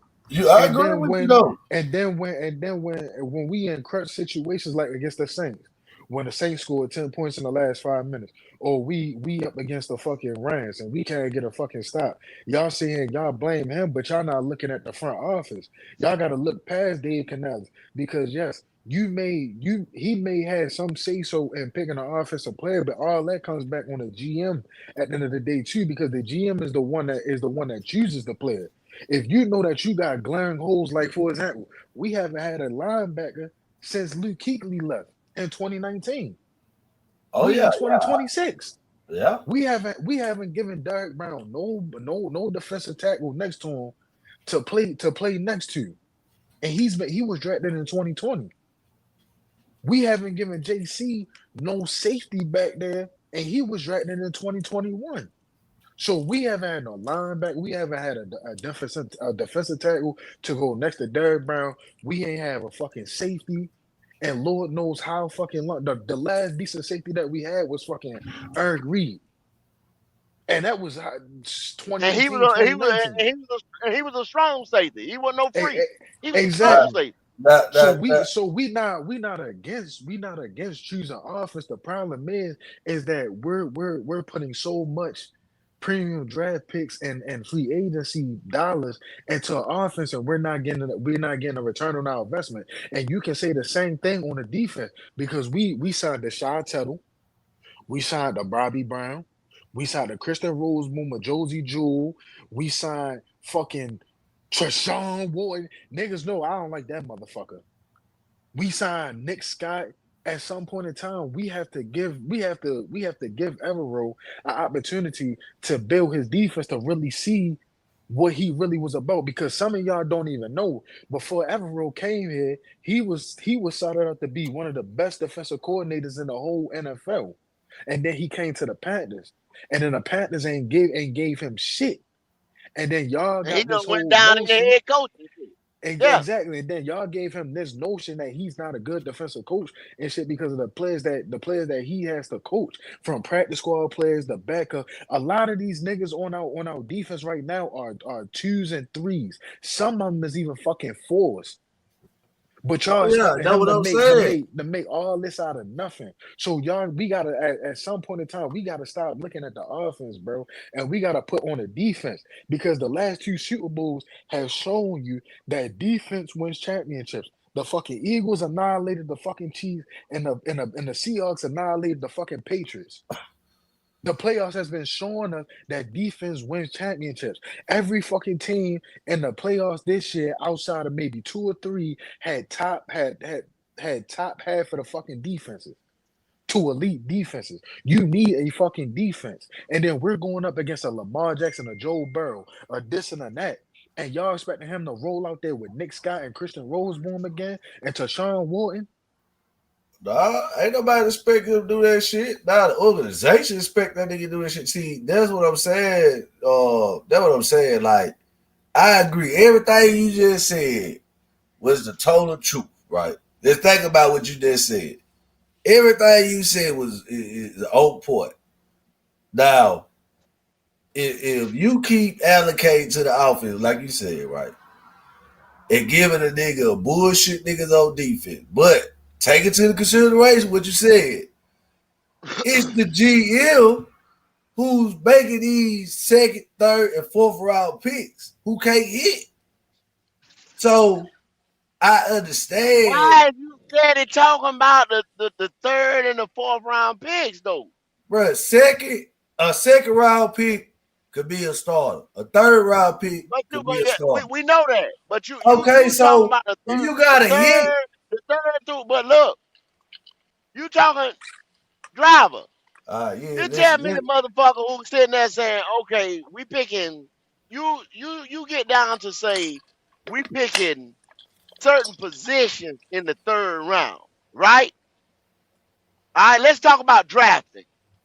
First and second round, right? You are picking a position of need, of dire need on your team with that first pick and that second pick, with the potential of them motherfuckers coming in and starting for you on your team. Whether you need a left tackle, whether you need a quarterback, whether you need what you need, that's what you're gonna pick with that first fucking pick in the first round. No matter where you picking at.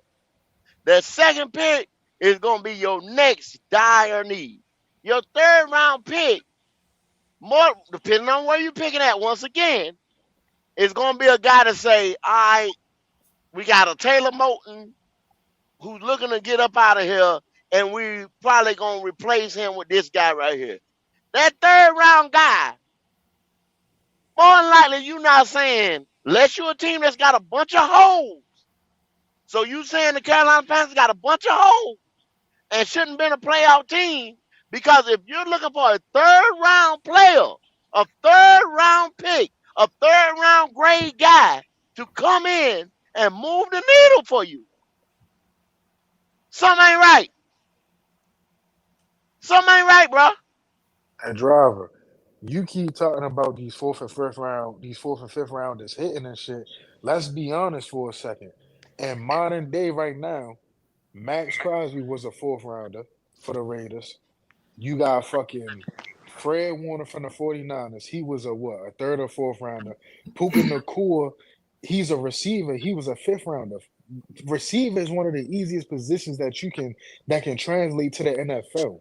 So you take away that Fred Warner, he came into the league. You get what I'm saying?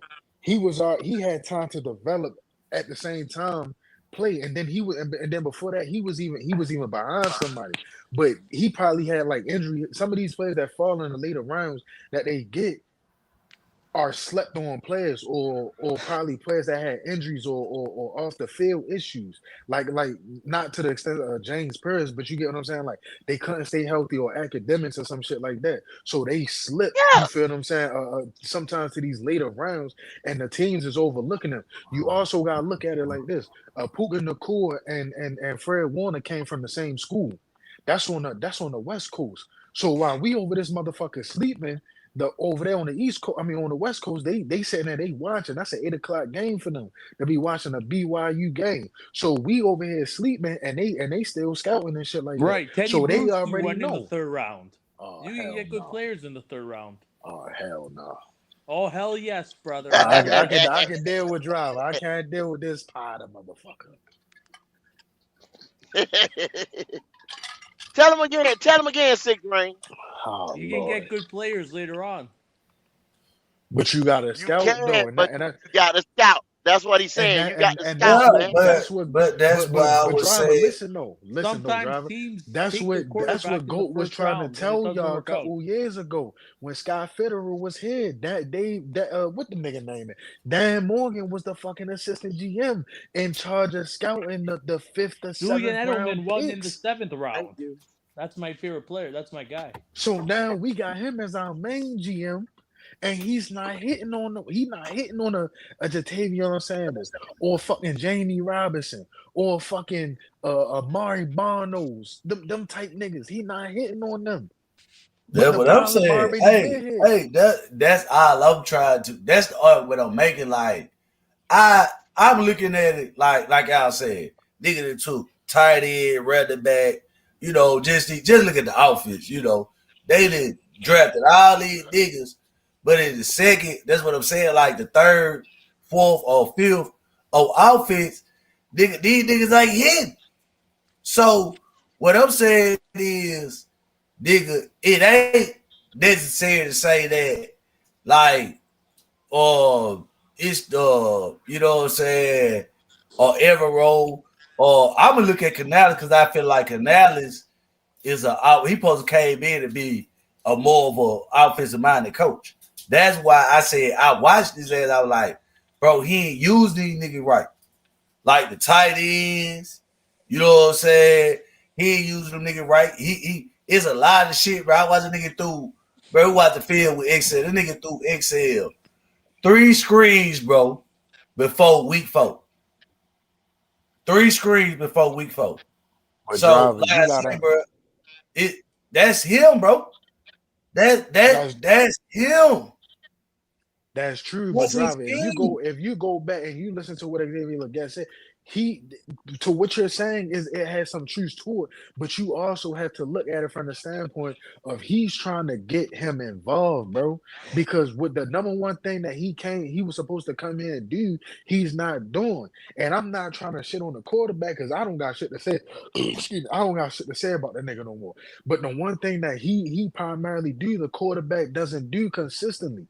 So you got to find other ways to get your first round pick that you traded up for involved in the game.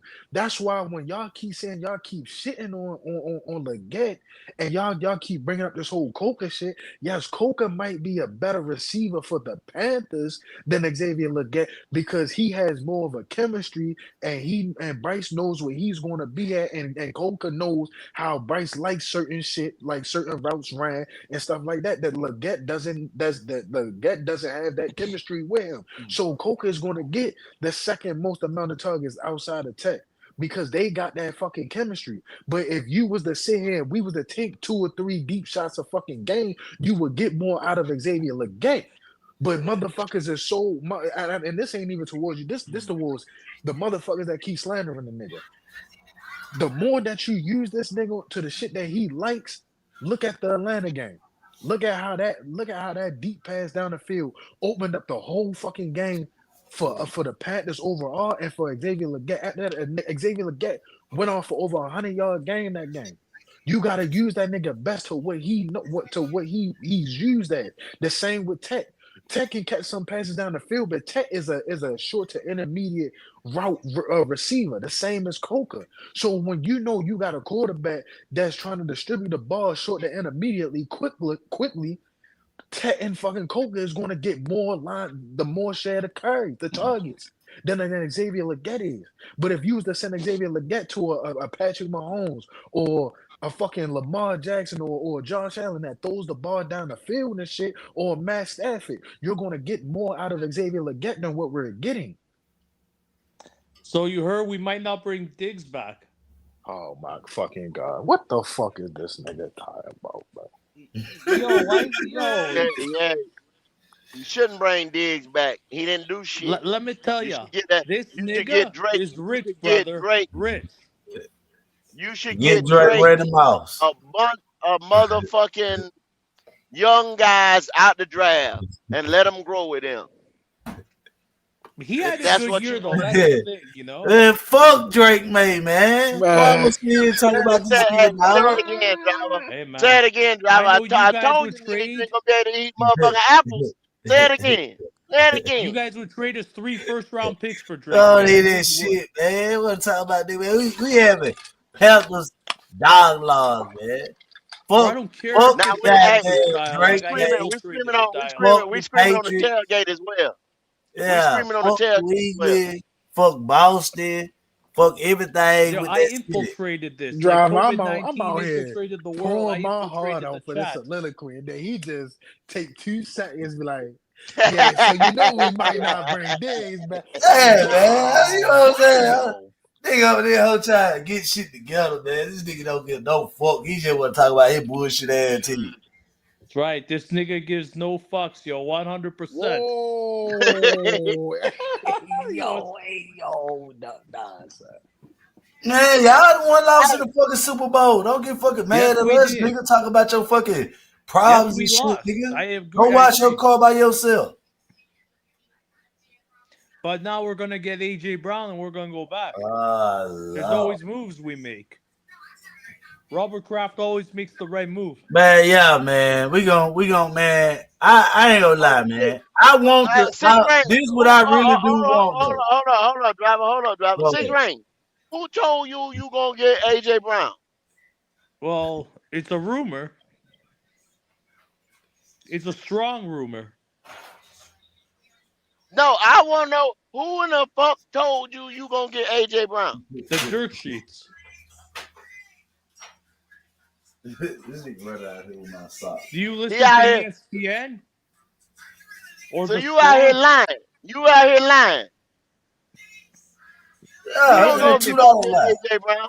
I said you listen to the. Do you listen to the Score? Do you listen to the NFL Network? ESPN? Of course I do. Of course. Yes, and they also said the Bills might be interested in AJ Brown. Those damn Bills. Everybody interested in AJ Brown, man. You ain't gonna be the only nigga. I know a lot of teams want him, man. That's a lot of teams want him. That's an How elite. the fuck he supposed to come to your team? Because he wants to come with Rabel and Drake May. He's a Patriot. For what? To win a Super Bowl. Y'all lost, nigga. But if we get AJ Brown, we win against Bruh, Seattle. We that win man might well go to Seattle. Why don't you guys focus on getting? Why past you the first focus on round? your shit, nigga? You over here talking ass. Yes, I am. Because I like to interact with the fans. Different Yeah, fan so bases. what else you got to say? Hey, the real HHENT said it's always everybody else's fault but Bryce. Shaking my head. $2 super chat. Appreciate it, real. And you're absolutely right. Can't wait until this nigga gone, man. Yeah. Driver, I hope you go with him too, driver. What you said? when that nigga gone, I hope you go with him. Go terrorize the next organization. Nah, man. I'm here forever, man. Nah, no. I got a lifetime contract. My shit can't be broken, motherfucker. See, that's the problem.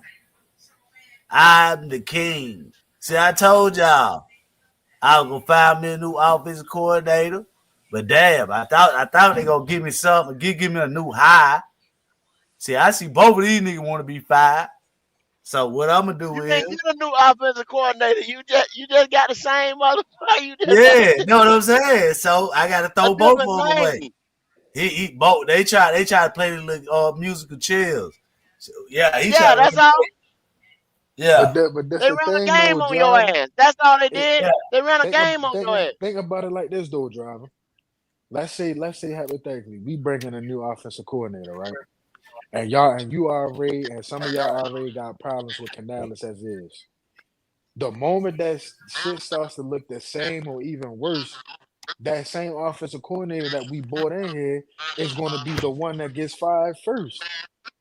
So it's the same thing of what we got going on right now. The difference is it's going to be Dave Canales' homeboy. And then it's going to be Dave Canales. Dave Canales is going to save his job first, just like Dan Morgan is giving him that option to save his job. Because Dan Morgan can't do shit about this. This is coming from Tepper. If somebody got it on speakerphone, who got it on speakerphone, man? Y'all take it on speakerphone. Your boy 6 rings. Yeah, well, no, I'm not on speakerphone. No, that's not me. You got that. Man, I ain't worried. See, this thing, man, y'all keep thinking, dog, the quarterback, the issue, and that's why y'all gonna always It is, be wrong. No, it ain't, because I'll tell you. See, this the reason why. Nah, see, like I told you, I ain't have to come into the season with Bryce. You know what I'm saying? Because I wanted to do it. But when they ain't dropped that motherfucker, I say, you know what? I'm gonna sit and watch this little motherfucker and see how this nigga ain't shit. That nigga started out the season. I said, well, this motherfucker here finna just straight die. But then the motherfucker just woke up. Score. Show it. I can't goddamn. That's right. Nothing to say now. I That happened. can't say that. What I saw, I said, well, shit. If that nigga had some damn nail heads on that defensive side of the ball, bro, he would have had way more opportunities to have the ball. For one. So he would have produced more. And then on top of that, I watched the nigga number 2. Ain't like that. He ain't better than Coker, bro. I don't think he better than Jimmy Horn. I'm just being real with you. But that's here and doubt, you know what I'm saying? But I saw that Rico was better than Chuba. So you had a lot of things based on the previous year. And you let Rico walk. You let him walk. Right. And these niggas came straight in. 6 Rain. That's who y'all need to pick up. That's who y'all need to pick up, 6 Rain. Shit, Rico took Chuba's spot. Tech took Excel's spot. Maybe they'll pick him up. Coker took Excel's spot. Adam's spot. See what I'm saying? All these niggas came straight in out the gate. Y'all going to the Super Bowl if that'll go to the Patriots. Man, the Patriots. And then we got no, Tom Brady. Brown. Tom Brady 7 rings say 42-13. 42-13. Tom Brady. That's right. 7 rings. Week 4. See, we got a lot of Patriots fans over here. Y'all, like I say, I'm gonna tell y'all this right here. We got delusional Patriot fan. We got 6 ring. We got Tom Brady 7 ring, and some more guys that come over here. I'm gonna tell y'all this right here. Delusional. If quarterback we pick is up, better than your quarterback. Hold up, man. Goddamn, 6 ring. Hold up. If we pick up another motherfucking wide receiver, we're gonna do a dual podcast over here because I am a Drake May fan. I'm going back to my motherfucking college quarterback, Drake May. So this will be a dual podcast. This will be a Panther Patriot podcast. Y'all see what y'all done, man. This nigga, y'all allow this shit. Y'all allow this nigga this shit on the part. The Panthers like this. We Panthers and Patriots. That's right. Meaning I take my quarterback and then I have my team my home team. But I'm keeping my quarterback, Drake May. That's right. Jump on board, man. That's jump on board. I had him before you had him. Fuck you talking about 6 ring. I had him before you had him. Over Ralph, man. This nigga here one. You know where he was? Charlotte, North Carolina. In North Carolina, born and bred. That nigga ain't from Carolina. That nigga ain't from Carolina. None of them niggas in Carolina don't do shit like that, man. And he went to the great University of North Carolina, Tar Heels. I know you ain't from Carolina. He wanted to be a Panther. That nigga from West Virginia. Wanted to be a Panther. He was born to be a Panther. He was born to be a motherfucking Panther. He was born to be a Panther. But you guys made a big trade and you couldn't get him. Yeah, man. Man, where you from? West Virginia, nigga? God damn. Nigga did some shit. From Canada. I'm from Canada, bro. I'm from Richmond Hill. The Richmond Hill. Man, you gotta go find you a real man. Listen, man. I ain't no way you talking like that. Oh, I am talking like that, brother. Yes, I am. Got that powder in the system, driving. I see. Hey, I see you, delusional. I done told you. Another Patriot fan. The bandwagon hot. Heated seats. Hey, bro, ain't no bandwagon. Y'all got my motherfucking quarterback, man. Y'all got my quarterback. I'm just going to get my quarterback. I'm going to go get my quarterback. Man, this nigga on that Rick I gotta get my James boy. shit. I gotta go get my boy and bring him home. Still Y'all killer better on not that. let me catch. Y'all better not let me catch Drake. Come back home to Charlotte. I'm kidnapping that motherfucker. You could have had him, but your Man, GM, fuck your Drake. franchise is That's incompetent. what I could have had. I can still get. I'm gonna kidnap that nigga. Your franchise is incompetent. You gave it all away for Bryce. I 6 man. All right now. The truth. Hold up. You gotta realize where the fuck you at now. You gotta It's realize the where the truth. fuck you at now. Your franchise I'm gave it all sorry, that away shit for there was Bryce. funny. I was That was trying your not to poster tap in. boy. Hold That up was now, funny. goddamn. Realize where the fuck you at now. Y'all incompetent. Y'all gave it all up for Bryce. Boy, this nigga here, man. I ain't never heard GOAT talk like this, man. Yes, sir. That shit is funny to me, boy. Oh Damn, yeah, man. go look. They calling you a fake Panther. Yeah. Chicago's laughing at you. I ain't never Chicago's heard GOAT laughing. act like this, man. That nigga ain't Because took you his could have medicine, had man. Caleb Don't, Williams. hey, don't You pay could have attention had to GOAT. Drake He ain't May. took You his could have had medicine. Jaden Daniels, Bo Nix, an elite quarterback. Instead, you gave it all up. We'd have been a motherfucker with Jaden Daniels, man. Yes, we would have. Yes, And sir. you're going to give him $200 million, and you are going to be in the Miami hard cap situation.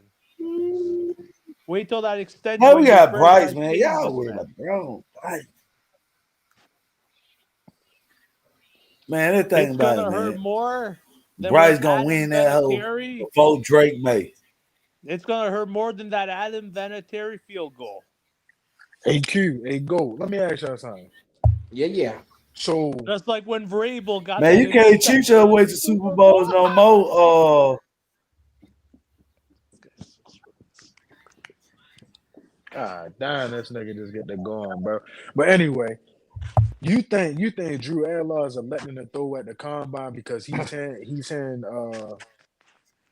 had rumors from his agent that he possibly could go as early as the late first to an early second. With the lack of quarterbacks in his draft. Say that again for me. I said, do you think that Drew Adlaw is electing to throw at the combine because he may be hearing a rumor from his agent that he could go as early as the late first round, be due to the lack of quarterbacks coming out this year? I mean, there's a strong possibility because outside of him, Klubnik is probably the only other guy that could push the boundary or the barrier for him. So, I think he might realize that he's going to be solidified early second round, maybe late first round. You know, somebody gonna grab him. Big Canales. We hoping that Dave Canales make that kind of move. Is what we are. I'm trying this last year, Q. I'm trying to tell y'all. He gonna drop his nuts on that motherfucking table. You done already seen the press conference. He ain't happy, so he ready to show y'all. He ready to Man, show y'all man who ain't a real dropping no captain. goddamn quarterback Man, in you the shut first. You down, lose man. your You shut goddamn up. brain cells over You there. shut up. Ain't no All right, fucking so way, you man. bet me then. You bet me too then. Bet me too then.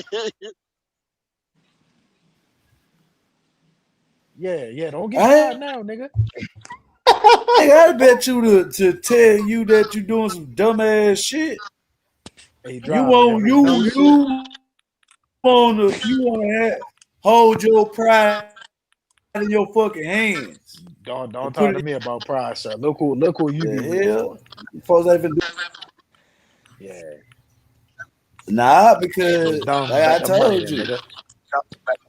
I don't even like some of the styles, but I draft him if he on the board. I ain't no fucking fool. That man not gonna fall to no fucking 19, man. Not in this draft right here. Not in this draft. That man is an arm tackler. No, I was just saying if he on the board and I gotta choose, and that's what I'm saying. I know he ain't no good ass tackle like that. I just take that. You gotta buy it. We go try shit. I mean, goddamn. That's just like if they, like I said, if they had the wide receiver, I won't, and they got him right there. I'm still gonna draft Sonny Style just because I know my team need. This Nah, draft is dog. You filled don't with you a don't lot of want to draft like lackluster that. talent, man. A lot of lackluster talent, and then they hyping this shit up. So you got a guy like Oh, I Sonny, know it. like they said, you can work on that. You can work on his tackling. Now his lateral movement and his speed and his nose to the ball, that shit you can't work on. That shit you just got to have. You can work on his tackle. He's not gonna be there sitting at no fucking 19, bro. Promise you that. I know he ain't. That's why I said, nigga, the only thing gonna be right there is some wide receivers. The way the team, see, that's why I say, bro, niggas was running the ball heavy all year.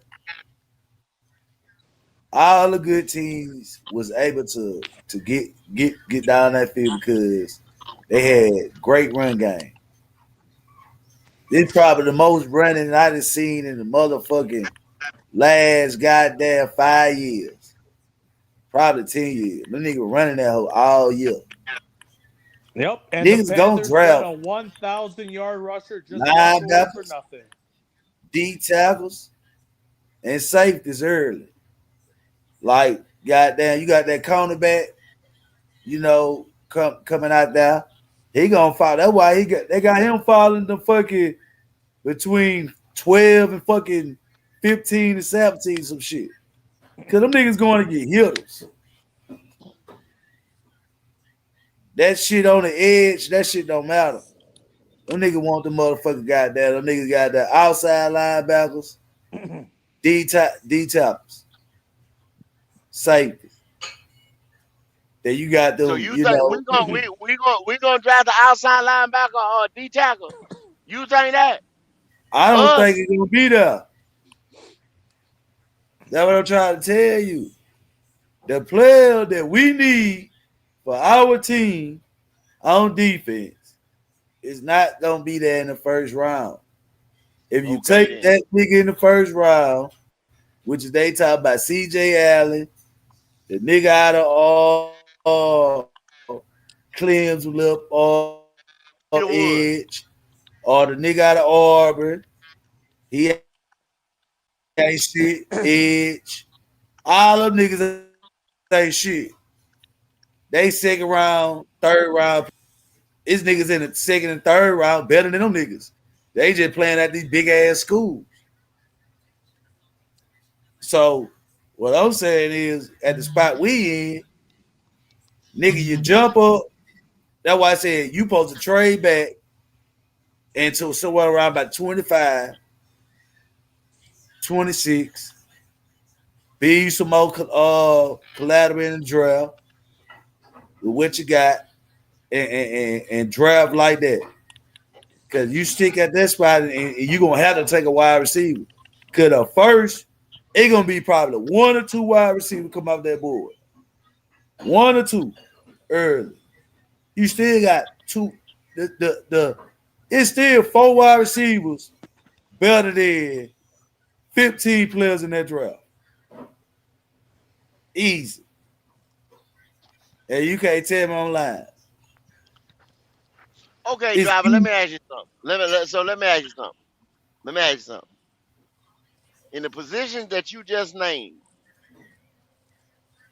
how many motherfuckers you seen come out of Toledo or fucking um Tuskegee or goddamn Troy or somewhere like that in the position that you just named and start day one, week one? I mean, I don't know the landscape of every draft pick, but I'm But I'm pretty just not sure. saying. But I'm asking you, is that a fucking everyday thing? No, it's not. Not in them position. You not put nobody as a D tackle, 3 tech, a motherfucker 0 to 1. You know what I'm saying? In the motherfucking trenches that come out of them little schools, Division 2A, what the fuck ever, or not playing SEC, ACC, Big E, Big Ten, anything like that against that type of competition that they get ready to face in the league, in there starting day one. It's not a normal thing. I mean, I ain't never said it They was. just pop What off. point you getting at? You might get that guy that came out of one of them schools and he in year 4 or something like that, or them been around the second time in another team or something like that, that come out and bam, he ready now. He don't have. If we talking about motherfuckers that play Power 5 ball, and we say, oh well, he ain't got all these tools in his bag and this and that, just like 336 said about Nick Scorton, he ain't got any tools in his bag. No, he don't. But look at where he done played at. He done played SEC ball and goddamn where he played. He played. Both Played teams at was in the Purdue. SEC. He played at Nah, Big Purdue Ten, Big and Ten. motherfucker what? Yeah, Big Ten and motherfucking SEC. And he still ain't got all the tools in the bag. So you imagine tell me that somebody playing the goddamn Sun Belt or some shit like that, get ready to come in here and raise hell? No. He might look good against that type of competition. I mean, what you getting at though, Goat? What you saying? You just And who said talking? niggas in the third round is looking just as good as motherfuckers in the first round. And I ain't, You ain't just none of them said niggas that. I'm talking about playing in no damn Division II school either. What you the hell points you? Hold on, man. So you thinking niggas in the second and third round playing at Division school I Division didn't say now. school? Now you said you add You the second said now. this shit. You saying third on down. It's a reason why motherfucker got a third Hold round on. grade on him, bro. Man, it's bad, At bro. certain Hold on. position. You not This going in is no damn trenches or no outside linebacker and coming day what? one raising no hell, third and fourth round motherfucking pick. I'm Man, telling you. I ain't never said they ain't gonna be there. I ain't never said that's a common thread or like that's just stop. I ain't never said that. I'm just But telling you that. over here, what I'm trying to tell you as a Panther, he's gonna have to start or play big time downs or big time snaps over here because we picking him up to fill a hole.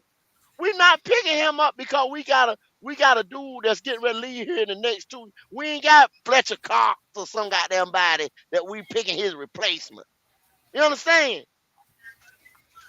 And you gonna play behind him for the majority of the year. We don't have that. When we pick these niggas out this draft right here, the majority of them gonna play. They gonna play significant downs.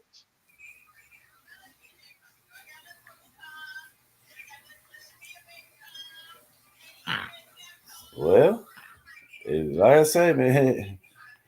I mean I don't know what board you watching, man, or draft board, but there's a lot of niggas out there, man. Third, fourth round, bro, playing at Oklahoma, playing SEC, ACC, Big Ten, falling to the third and fourth round. I mean, I don't know. I mean, it's out there, bro. You got to just do your research on it because All right. it's All right. players out there now. I mean, I ain't talking about no nigga playing for no goddamn Division II school. Well, listen what I'm telling you. Okay, I put it like this. I put it like this. What we've been doing. Okay, for the last 3 years, we've been trying to draft receivers or drafting something that we say. All of us last year said we needed a motherfucker outside linebacker. Everybody would agree on that. They end up picking a receiver. So guess what we had to do in the second round? We had to pick that outside linebacker, DN, rush in, whatever y'all want to call it. But we had to pick a second rounder who I think say if Nick Scorton would have been in this draft right here, he'd have been a top 10. You see what I'm saying? That's the difference of the talent from last year's draft to this year's draft, is what I'm saying. So this year, if you do the same shit, you're going to get a second, third round motherfucking talent waiting to the second round to go out there and pick a defensive player that you really need over going out there to pick a tight end or goddamn wide receiver or even a lineman.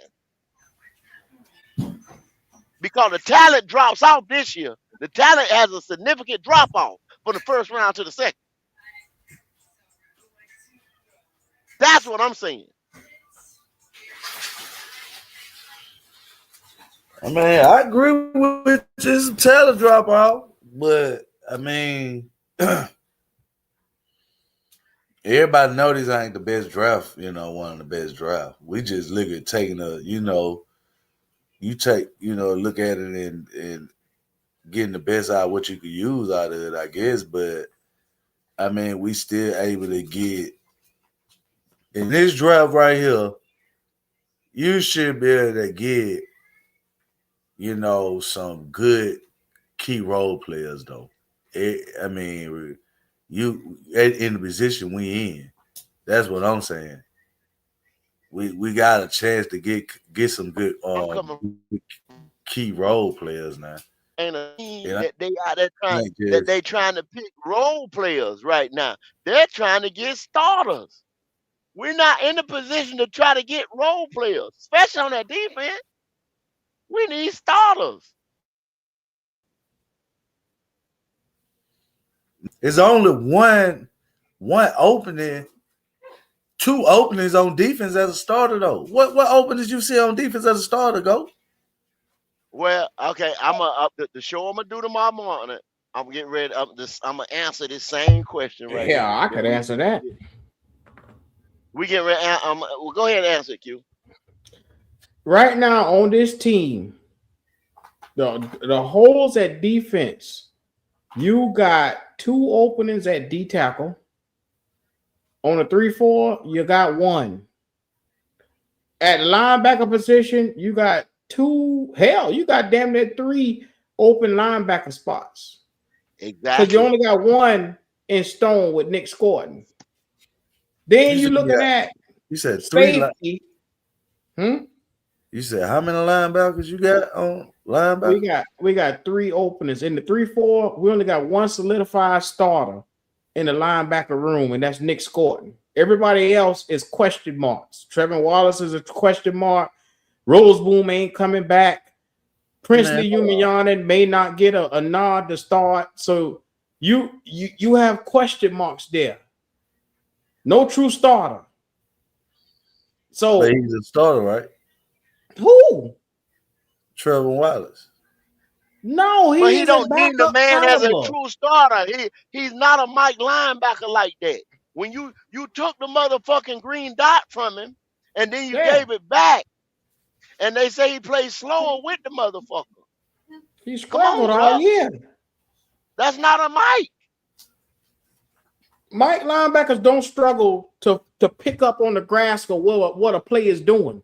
They got quick first steps. They can deduce plays and read and react is what you want them to do. Read and react. He's a starter. Hold on, driver. Why did Canales just say about no?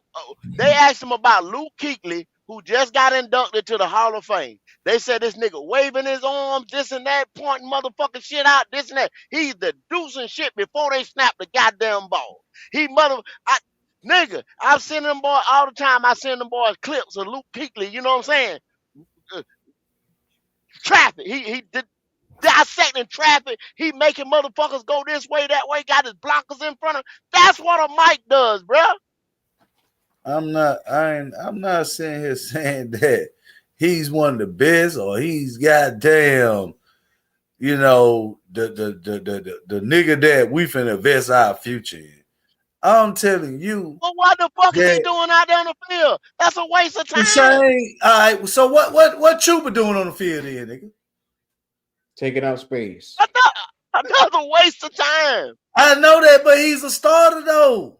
He shouldn't be. So Your starter. why That's what we keep trying to tell you. exactly? That's a waste of time. Why do we even pay this motherfucker when the Man, rest of the you league can't, is run back by committee? So why we man. pay the once again? We How do you? behind the motherfucker 8 ball. You I paid a understand nigga who you that, didn't even need to pay but if we talking about $5. the team that we got currently, we got to talk about the players that's starting in position. Until they fill that position, replace that position, or they release, which is Rose Boone and Nick Scott, and you got what his name is, DJ Warnham. He out of here. I mean, you can still got Pat Jones who gonna come back and start. You still got After he Princely. hurt his back. After he hurt his back. So you I mean, another nigga with I a know he fucked ain't up making back, Pat Jones. getting ready to come back and save the day. so you don't think he coming back to play? Or he gonna retire? Yeah, What he you expect, he man? coming back to play. But what Well I'm saying is, this nigga just coming off injury. And you think 17 games of pounding, he getting ready to be right there for you. Every Sunday, he getting ready to be that nigga. Man, I He coming ain't. off a major back injury. But he gonna be our starter though. Okay, I'm done. Mm-hmm. See, if y'all thinking everybody trash, bro. No, but you gotta start putting these boys on starting caliber levels when they're not. Like we telling you, Trevin Wallace is not a starting caliber linebacker in the league right now. He needs more development. And I hate to say that. In year 3, he needs more development where he should be on pace to be getting 100 tackles by now. He's not doing it. I agree with you. But so what the fuck are we talking about then? No, this what I was telling you is, nigga, he's still our starter. So that's the problem. We're not good enough in these positions. And that's not saying that's not saying much. That's not saying much at all. Because he's a starter for us, that means he shouldn't be. You should have better players here. Okay, you're right. So my question is to you. So if you draft a middle linebacker in the second or third round, he gonna take his spot. If you go in the draft right now, they're gonna start over him. If you go get Sonny Styles or you go get Anthony Hill second round, Dumbo's gonna start over that boy right now. Or they'll pair them with each other. Not that I keep telling y'all, Anthony Hill is not dropping no second round. I keep telling y'all that. Mm-hmm. Oh yeah, Anthony Hill I told him he the one I'd take. I'd trade back and take his ass. But that's on them. I'm just saying shit, you either gonna draft an outside linebacker or a Mike. And my thing is, if you already got Trevor Watson back, shit, he under contract, shit, you don't know where he gonna be next year. This ain't never gonna be his third year.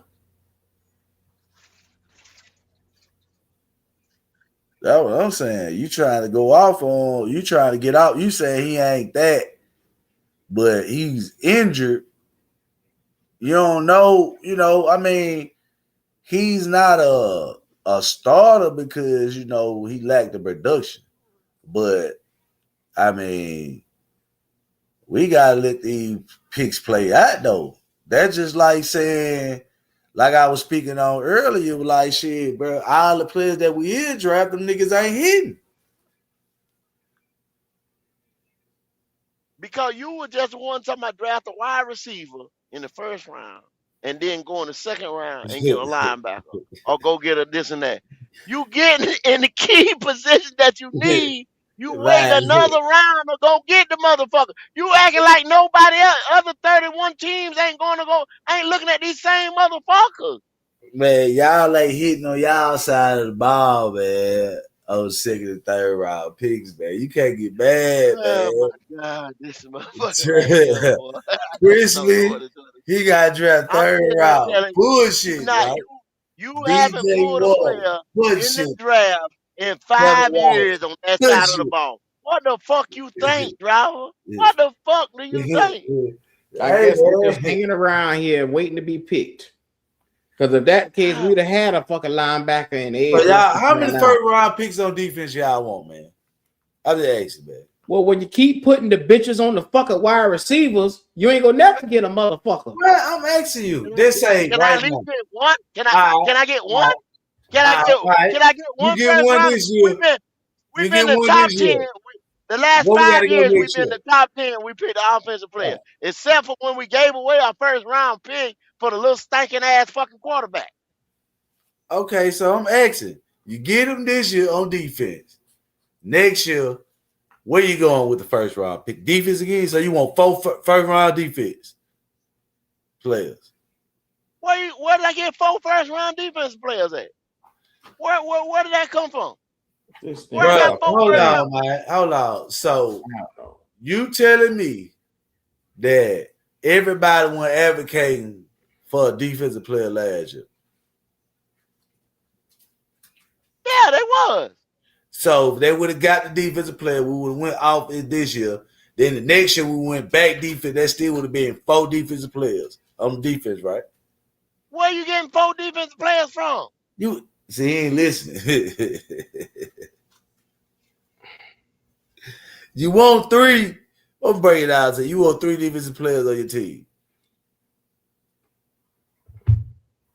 What the fuck this nigga talk about, man? You got me. I'm lost. You got me Do lost. you want 3 first round defensive players on your team? You said yeah. Then I'm asking you again. So if you trying to He's say saying that out we the got first 3 you saying that we rounds, got or you trying to say one first round, or 1, 2, and 3 rounds? What are you talking about?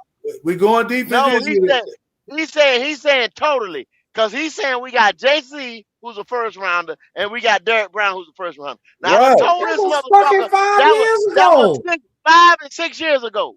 So But you how can't many- count that, bro. Man, how many you want on your defense though?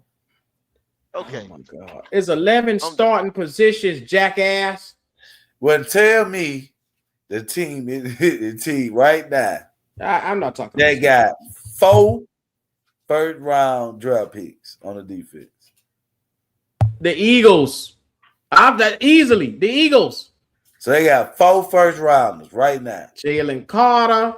What's the hold on? I'll pull them all up. Hold on. Jalen Carter, Davis, N'Kobe Dean came in late first round for them because they had no, multiple the first Kobe round, or was he Dean's a second? second rounder, He's a ain't second it? I round think pick. he's a second round. I think he's a second rounder. Goddamn, ain't the edge rusher? Because I know they got 2 in one draft, and then they moved up. So I know for a fact they got 3. So all right, let's say realistic. Let's say The cornerback, that made let's say 4. they got it. Let's say they got it. All right. Let's say they got 4. All right. That's probably I got you right now. Hold that thought now before you get started. I got it right here. Out of 32, I got it right here. 32 teams. God damn. Jihad I know for a fact they got 4. Jihad Campbell, who was the best linebacker practically in his last draft in 25. Now, you do know who that is, right? Yeah. Quinyon Mitchell. I didn't ask you how many they got. Quinyon Mitchell, who was taken in 22nd. You got Nolan Smith, who was taken linebacker at the 30th pick in 23. Jalen Carter took at 9. That's 4 or 5 right there. Big Jordan Davis. Jordan In the Davis. same draft. God damn, how many first round picks they got on defense? The motherfuckers had a lot. That's Them 6 motherfuckers right had a there, lot, nigga. bro. So think about this right here. Jihad Campbell, Quinyon Mitchell, Nolan Smith, Jordan Davis, 22. That was 2022. Jalen Carter. Then Derek Barnett in 17. But they had a lot of Defensive end. picks too. They had a lot of picks, man. They were That's moving that shit. They were moving that shit around, man. 6 first rounders. That don't happen. That's that man. Six Look at first him, man.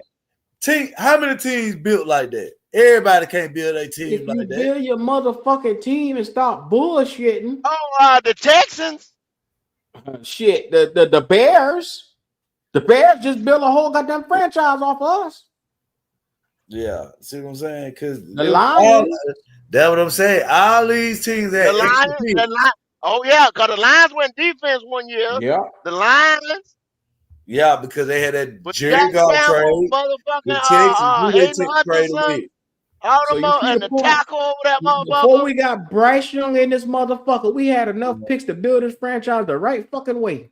See, y'all we still didn't do it. Bryce. Y'all ain't shit. You know what? Fuck it, man. Fuck it. Fuck it. Man, I'm done, man. What's the reason why you don't got these picks no more? Listen here. I want y'all to go and get whatever Okay. y'all want for the defense, man. Okay. I want the defense to be top 10. I need defense top 10 so Bryce can have the ball at least 10 times, 12 times a game. Motherfucker had Fletcher Cox. Fletcher Cox was in there for a whole goddamn decade, first round pick. And you telling me him, Jordan Davis, Jalen Carter, goddamn that same Milton fucking Williams that you saw at the fucking Patriots. He didn't want to come, man. He didn't want to play outside Derrick Brown. He don't want to play with Derrick first round Brown. picks. Man, that nigga don't want to play with Derrick Brown, man.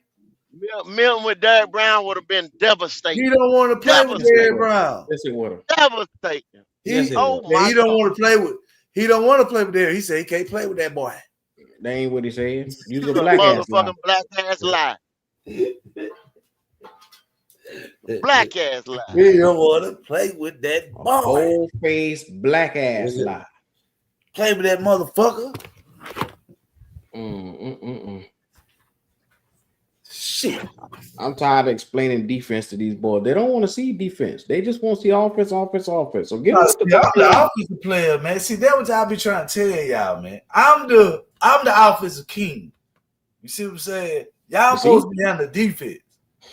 You see what I'm saying? You don't give a fuck about the defense. Thank you for saying. Build the defense up, man. I'm building the offense right here. I ain't got to worry about it. You can have it go. I can't keep arguing with these niggas. Man. Average 19 points. Yeah, you did a hell of a job, driver.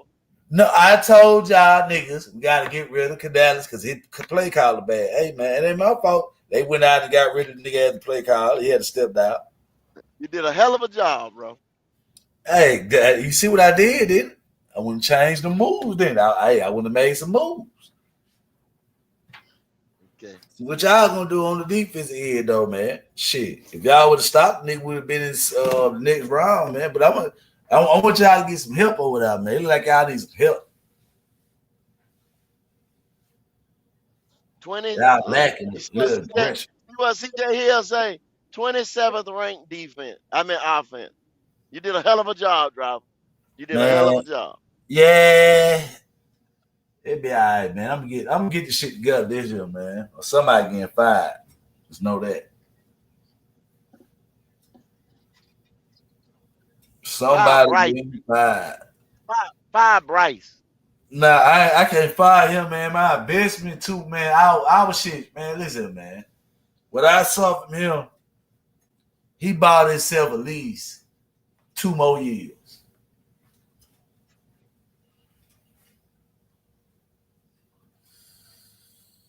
But if I say get your last words, driver. All right, they kiss my ass. I second that. Get your last words. I tuned out on this nigga, man. Man, I got on YouTube, start scrolling, man. I ain't man, shit, don't talk to me. You talk to go. Shit. Come again? Read the buddy. Hey, y'all tune in the morning, man. Part 1 of building the defense. Black Cat in the morning show. Tune in. Good morning, Black Cat. Building defenses. Part 1. Alongside with driver, man, because I'll be here, man. If I can find a chance, man, that work, man. Cause you know me, man. I'm a real recruit You know what I'm saying? I know how to recruit players and shit. You know what I'm saying? This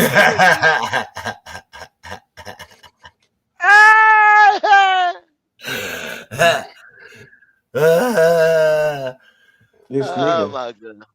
That nigga went to college told me, cuz that nigga said, I don't want to come to Carolina. I said, no. Take your bitch ass to New England then. That bitch went right up to New England and lost in the Super Bowl. So But he was all there them bitches, though. He was yeah, there. that ain't no matter. He He was just there though. that nigga just the last loser. That's it. He the last He one to was lose. there. He Nah, was that nigga the there. last loser. That shit hurt, boy. We the last loser. Woo. Everybody else got there watching your ass lose. That hurt though. You got nobody to take the spotlight off your. I'm gonna tell you this right here. That man signed a 3 or 4 year contract. I bet you he'll be back. They won't be back before Bryce. Tell you that. Shit, he'll be back. He'll be back 2 times for Bryce. Nah, I don't see it, man. Bryce will be commentating college football, and Milton Williams will be playing in the motherfucking Super Bowl again. I got, man, my division too easy, man. I run through my division. See, they were trying to understand, man. Bryce will run through this shit for the next 10 years. Bryce Young will be on ESPN commentating. Nah, Bryce gonna start breaking some of these goddamn records. That's what he You're gonna see Bryce Young will be on College Game Day taking RG3 plays. That's where the fuck he gonna be. Yeah, on commercial. Cause they gonna be doing the Heisman commercial. Nigga, sitting there beside Desmond Howard, motherfucker smiling. Yeah. Yeah, that's where the fuck he gonna be. You talking about after the Super Bowl? No, nigga. What I just said, College Game Day on the the Home Depot motherfucker presents College Game Day, nigga. Hey man, them commercials do be fine. That's what the fuck you gonna be. Hey, them commercials be fine in the motherfucker. I ain't gonna lie, now them niggas tough over there. They tough, man. But yeah, man, I'm gonna let y'all have it, man. Hey, man, let's hear, man. I understand, man. I Give us your did last word. This your last word. Give us your last word. Yeah, man. I'm just letting the community know, man. Hey, the king is back. I fired some niggas today. Yeah, I relieved these niggas of their duty. Now I got a new play caller. And yeah, this nigga ain't shit. I'm letting you niggas know that. But yeah, he got a whole chance though. I'm gonna give him a little rope. Well, I choked the shit out of his ass by the end of the season. So y'all just stay tuned, man. Check out the bar. You know, they going over the defense, man. You know, I'm the offense. I'm the guru. I get shit going. We get it in the box. You gotta worry about it. The nigga can't stop shit over there. That's their problem. So they try to fix it.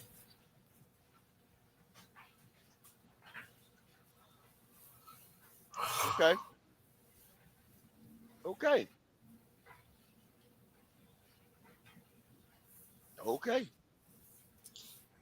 You got one for him, Q? Just tuning in the morning. I just let driver talk. You know, he's out there. Shout out to everybody who's just like him. Hopefully, we get you a helmet and a pair of diapers. You can wet yourself all you want. Make sure y'all back in the building tomorrow, man. Like, comment, subscribe. We back up in the building, dog. Yes, sir. Like we told y'all, man, this gonna be a busy week right here. You got the combine. You got more motherfuckers lying at the podium. They're gonna have players come up and lie tomorrow. So tune in. But in the morning, we're gonna build a defense. We're gonna tell you, we're gonna break this motherfucker down all the way. Other than that, y'all know what time it is, man. Like, subscribe. We need you out here. Because I don't want to go through this year right here with this crazy ignorant ass shit that driver talking about. I need y'all to get in this nigga face because I need you to know this shit. All right? Other than that, we out here. Get with me.